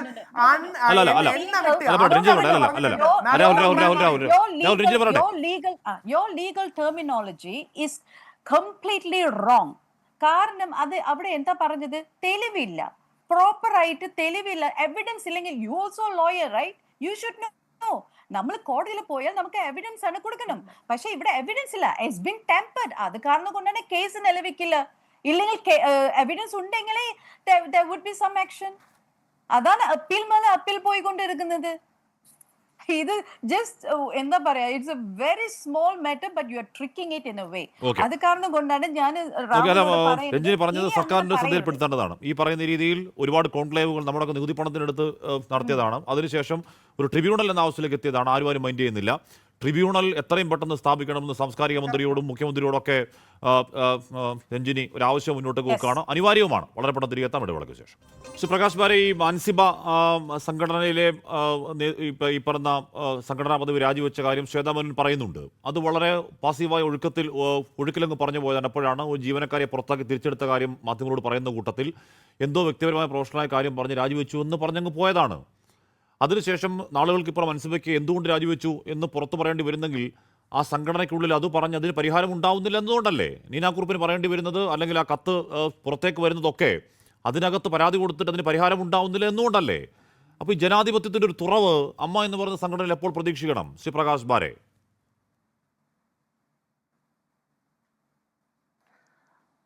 അത് വളരെ കൃത്യമാണ്. അതിൻ്റെ അകത്ത് അങ്ങനെ ഒരു പ്രോസസ്സ് ഇല്ല. ആർക്കെങ്കിലും എന്തെങ്കിലും ഒരു അനുഭവം ഉണ്ടായിട്ടുണ്ടെങ്കിൽ അത് എവിടെയെങ്കിലും പോയി പറയുകയും അതിന് ന്യായമായ ഒരു സൊല്യൂഷൻ ഉണ്ടാക്കുകയും ചെയ്യുന്ന ഒരു റിഡ്രസൽ സിസ്റ്റം അവർക്ക് അവിടെ ഇല്ല. ഇപ്പം രാഹുൽ പറഞ്ഞു, രാഹുലിനെ നിങ്ങൾ ഈ ചർച്ചയ്ക്ക് വിളിക്കുന്നത് വളരെ നല്ലൊരു കാര്യമാണ്. അദ്ദേഹം ഒരു ടെക്സ്റ്റ് ബുക്ക് എക്സാമ്പിളാണ് ഈ പാട്രിയാർക്കി എങ്ങനെയാണ് പറയുന്നത്, എത്ര കാലം കഴിഞ്ഞിട്ടാണ് കംപ്ലൈൻറ്റ് ചെയ്തത്, അവരുടെ പിഴയാണ്, അവളുടെ സ്വഭാവം ശരിയല്ല, അല്ലെങ്കിൽ ജാമ്യം കിട്ടിക്കഴിഞ്ഞാൽ അത് കോടതി ശരിവെച്ചു എന്നൊക്കെ പറയുന്ന തരത്തിലുള്ള എല്ലാ ക്ലാസിക്കൽ എക്സ്ക്യൂസസുമാണ് താരങ്ങൾക്ക് വേണ്ടിയും അല്ലെങ്കിൽ പ്രബലരായിട്ടുള്ള ആൾക്കാർക്കും വേണ്ടി അദ്ദേഹം നിരത്തുന്നത്. ഇപ്പോൾ ഇത് AMMA കുറിച്ച് അദ്ദേഹം പറഞ്ഞത് കേട്ടോ, ഇത് വളരെ ചെറിയ ഇഷ്യൂ ആണ്. വളരെ നല്ലൊരു ഓർഗനൈസേഷനാണ്. ഇത്രയും കാലം ചെയ്ത തിലകനെ മുതൽ ഒതുക്കിയത് മുതൽ ഈ ആക്രമിക്കപ്പെട്ട നടിയെ സപ്പോർട്ട് ചെയ്യാത്തത് മുതൽ ഒരുപാട് തെറ്റുകൾ ചെയ്തു കൂട്ടിയിട്ടുള്ള ഈ ഓർഗനൈസേഷൻ വളരെ കാഷ്വലായിട്ടാണ് അദ്ദേഹം പറഞ്ഞത്. ഈ സീനിയർ ആയിട്ടുള്ള ആൾക്കാരെ മുന്നോട്ട് കൊണ്ടുവന്ന് അവർ വളരെ പുഷ്പം പോലെ സോൾവ് ചെയ്യും ഈ പ്രശ്നം എന്നാണ് അദ്ദേഹം പറയുന്നത്. സീനിയർ ആയിട്ടുള്ള ആൾക്കാരെ കൊണ്ടുവരുന്നത് ഇതൊരു അതെ. അപ്പോൾ ഇതൊരു തറവാടാണ്. ഇവിടെ ചില കാരണവന്മാരാണ് കാര്യങ്ങൾ തീരുമാനിക്കുന്നത്. ഇപ്പോൾ തൽക്കാലത്തേക്ക് കുറേ സ്ത്രീകളെ അധികാരം ഭാവിച്ച് അവിടെ നിൽക്കാൻ അനുവദിച്ചിരിക്കുകയാണ്. അവർക്ക് സത്യം പറഞ്ഞു കഴിഞ്ഞാൽ അവർക്കും അറിയാം അവർക്ക് പൂർണ്ണമായിട്ടുള്ള അധികാരമില്ലെന്ന്. ഈ പ്രശ്നങ്ങൾ തീരണമെങ്കിൽ കാരണവന്മാരെ തിരിച്ചു വന്ന് അവർ തീരുമാനിക്കണം. ഇത് എന്തൊരു കഷ്ടമാണെന്നാണ് പറയുന്നത്. ജനങ്ങൾക്ക് മുഴുവൻ കാണാൻ പറ്റുന്നുണ്ട്, പക്ഷെ അവർക്ക് കാണാൻ പറ്റുന്നില്ല. ഇവരെ ആരെയും ഡിപ്പെൻഡ് ചെയ്യാതെ ജുഡീഷ്യറിയെ ഡിപ്പെൻഡ് ചെയ്തിട്ടുള്ള ഒരു റിഡ്രസൽ സിസ്റ്റം, ഒരു ട്രിബ്യൂണൽ അത്യാവശ്യമാണ്. എന്നാൽ മാത്രമേ എന്തെങ്കിലും, കാരണം പുറത്തുനിന്ന് ഇവർക്ക് സഹായം വേണം. ഇവരകത്ത് തന്നെ ഇത് ചിന്തിച്ചിട്ട് ഇത് ചെയ്യാൻ ഇവർ തയ്യാറാവുന്നില്ല. അതുകൊണ്ട് നമുക്ക് അവരെ സഹായിക്കേണ്ടതുണ്ട്. ആ ട്രിബ്യൂണലിൻ്റെ ആവശ്യം അവർക്ക് ശരിക്കുമുണ്ട്. മാത്രമല്ല ഇവരെയൊക്കെ ജെൻഡർ സെൻസിറ്റിവിറ്റി എന്താണെന്ന് അവരെ സെൻസിറ്റൈസ് ചെയ്യാൻ വേണ്ടിയിട്ട് ഒരു ട്രെയിനിങ് സത്യം പറഞ്ഞു കഴിഞ്ഞാൽ ഈ സിനിമ ഇൻഡസ്ട്രിയിലുള്ള എല്ലാവർക്കും ഇപ്പോൾ ഓൺലൈനിലൊക്കെ ചെയ്യാവുന്നതേ ഉള്ളൂ. ഇത്ര മണിക്കൂർ അവർ കണ്ടു, അത് കഴിഞ്ഞിട്ട് കുറച്ച് ക്വസ്റ്റ്യൻസ് ആൻസർ ചെയ്തു എന്ന് വളരെ എല്ലാ പ്രൊഫഷണൽ ഓർഗനൈസേഷനും ചെയ്യുന്നത് പോലെ ഇവിടെയും ചെയ്യേണ്ട അത്യാവശ്യമാണ്. അത് ചെയ്തു കഴിഞ്ഞിട്ട് മാത്രമേ ഇവരുടെ കാരണം നമ്മൾ എത്ര 10 വർഷമായിട്ട് ഇവരുടെ ഈ പേക്കൂത്ത് കണ്ടിട്ട് ഇങ്ങനെ സങ്കടപ്പെട്ടുകൊണ്ടിരിക്കുകയാണെന്ന്. കാരണം നമുക്കൊരു അപമാനമാണ്. നമ്മുടെ അഭിമാനമായിട്ടുള്ള മലയാള സിനിമയിൽ ഒരു അങ്ങനെ ഒരു പുഴുക്കുത്ത് എനിക്ക് രാഹുലിലേക്ക് ഒരിക്കൽ കൂടി എന്ന് പറയുന്നത് ഒരു 30 സെക്കൻഡ് തരാനുള്ള സമയമില്ല. അതിനോട് ക്ഷമിക്കണം. രാഹുൽ മറുപടി പറയാൻ കുറേ കാര്യം ഒക്കെ ഉണ്ടായിരുന്നതാണ്. എന്തായാലും ഈ പറഞ്ഞ അങ്ങോട്ടും ഇങ്ങോട്ടുള്ള പരാതികൾ ചേരിപ്പോര് അത് പരിഹരിക്കപ്പെടട്ടെ. ഈ പറയുന്നത് പോലെ എല്ലാവരും ചേർത്ത് നിർത്താൻ കഴിയട്ടെ. പ്രകാശ് ബാരെ പറഞ്ഞാണ് സത്യം. മലയാള സിനിമ ലോകത്തിന് മുമ്പിൽ ഒരു വിസ്മയമായും അഭിമാനമായും നിൽക്കുന്ന സമയത്ത് അതിനകത്തൊരു സംഘടന ഇങ്ങനെ നിലവാരം കിട്ടുപോകരുത്. എൻകൗണ്ടർ പൂർണ്ണമാകുന്നു. ചർച്ചയിൽ പങ്കെടുത്ത എല്ലാവർക്കും നന്ദി. പ്രിയ പ്രേക്ഷകർക്ക് ശുഭരാത്രി.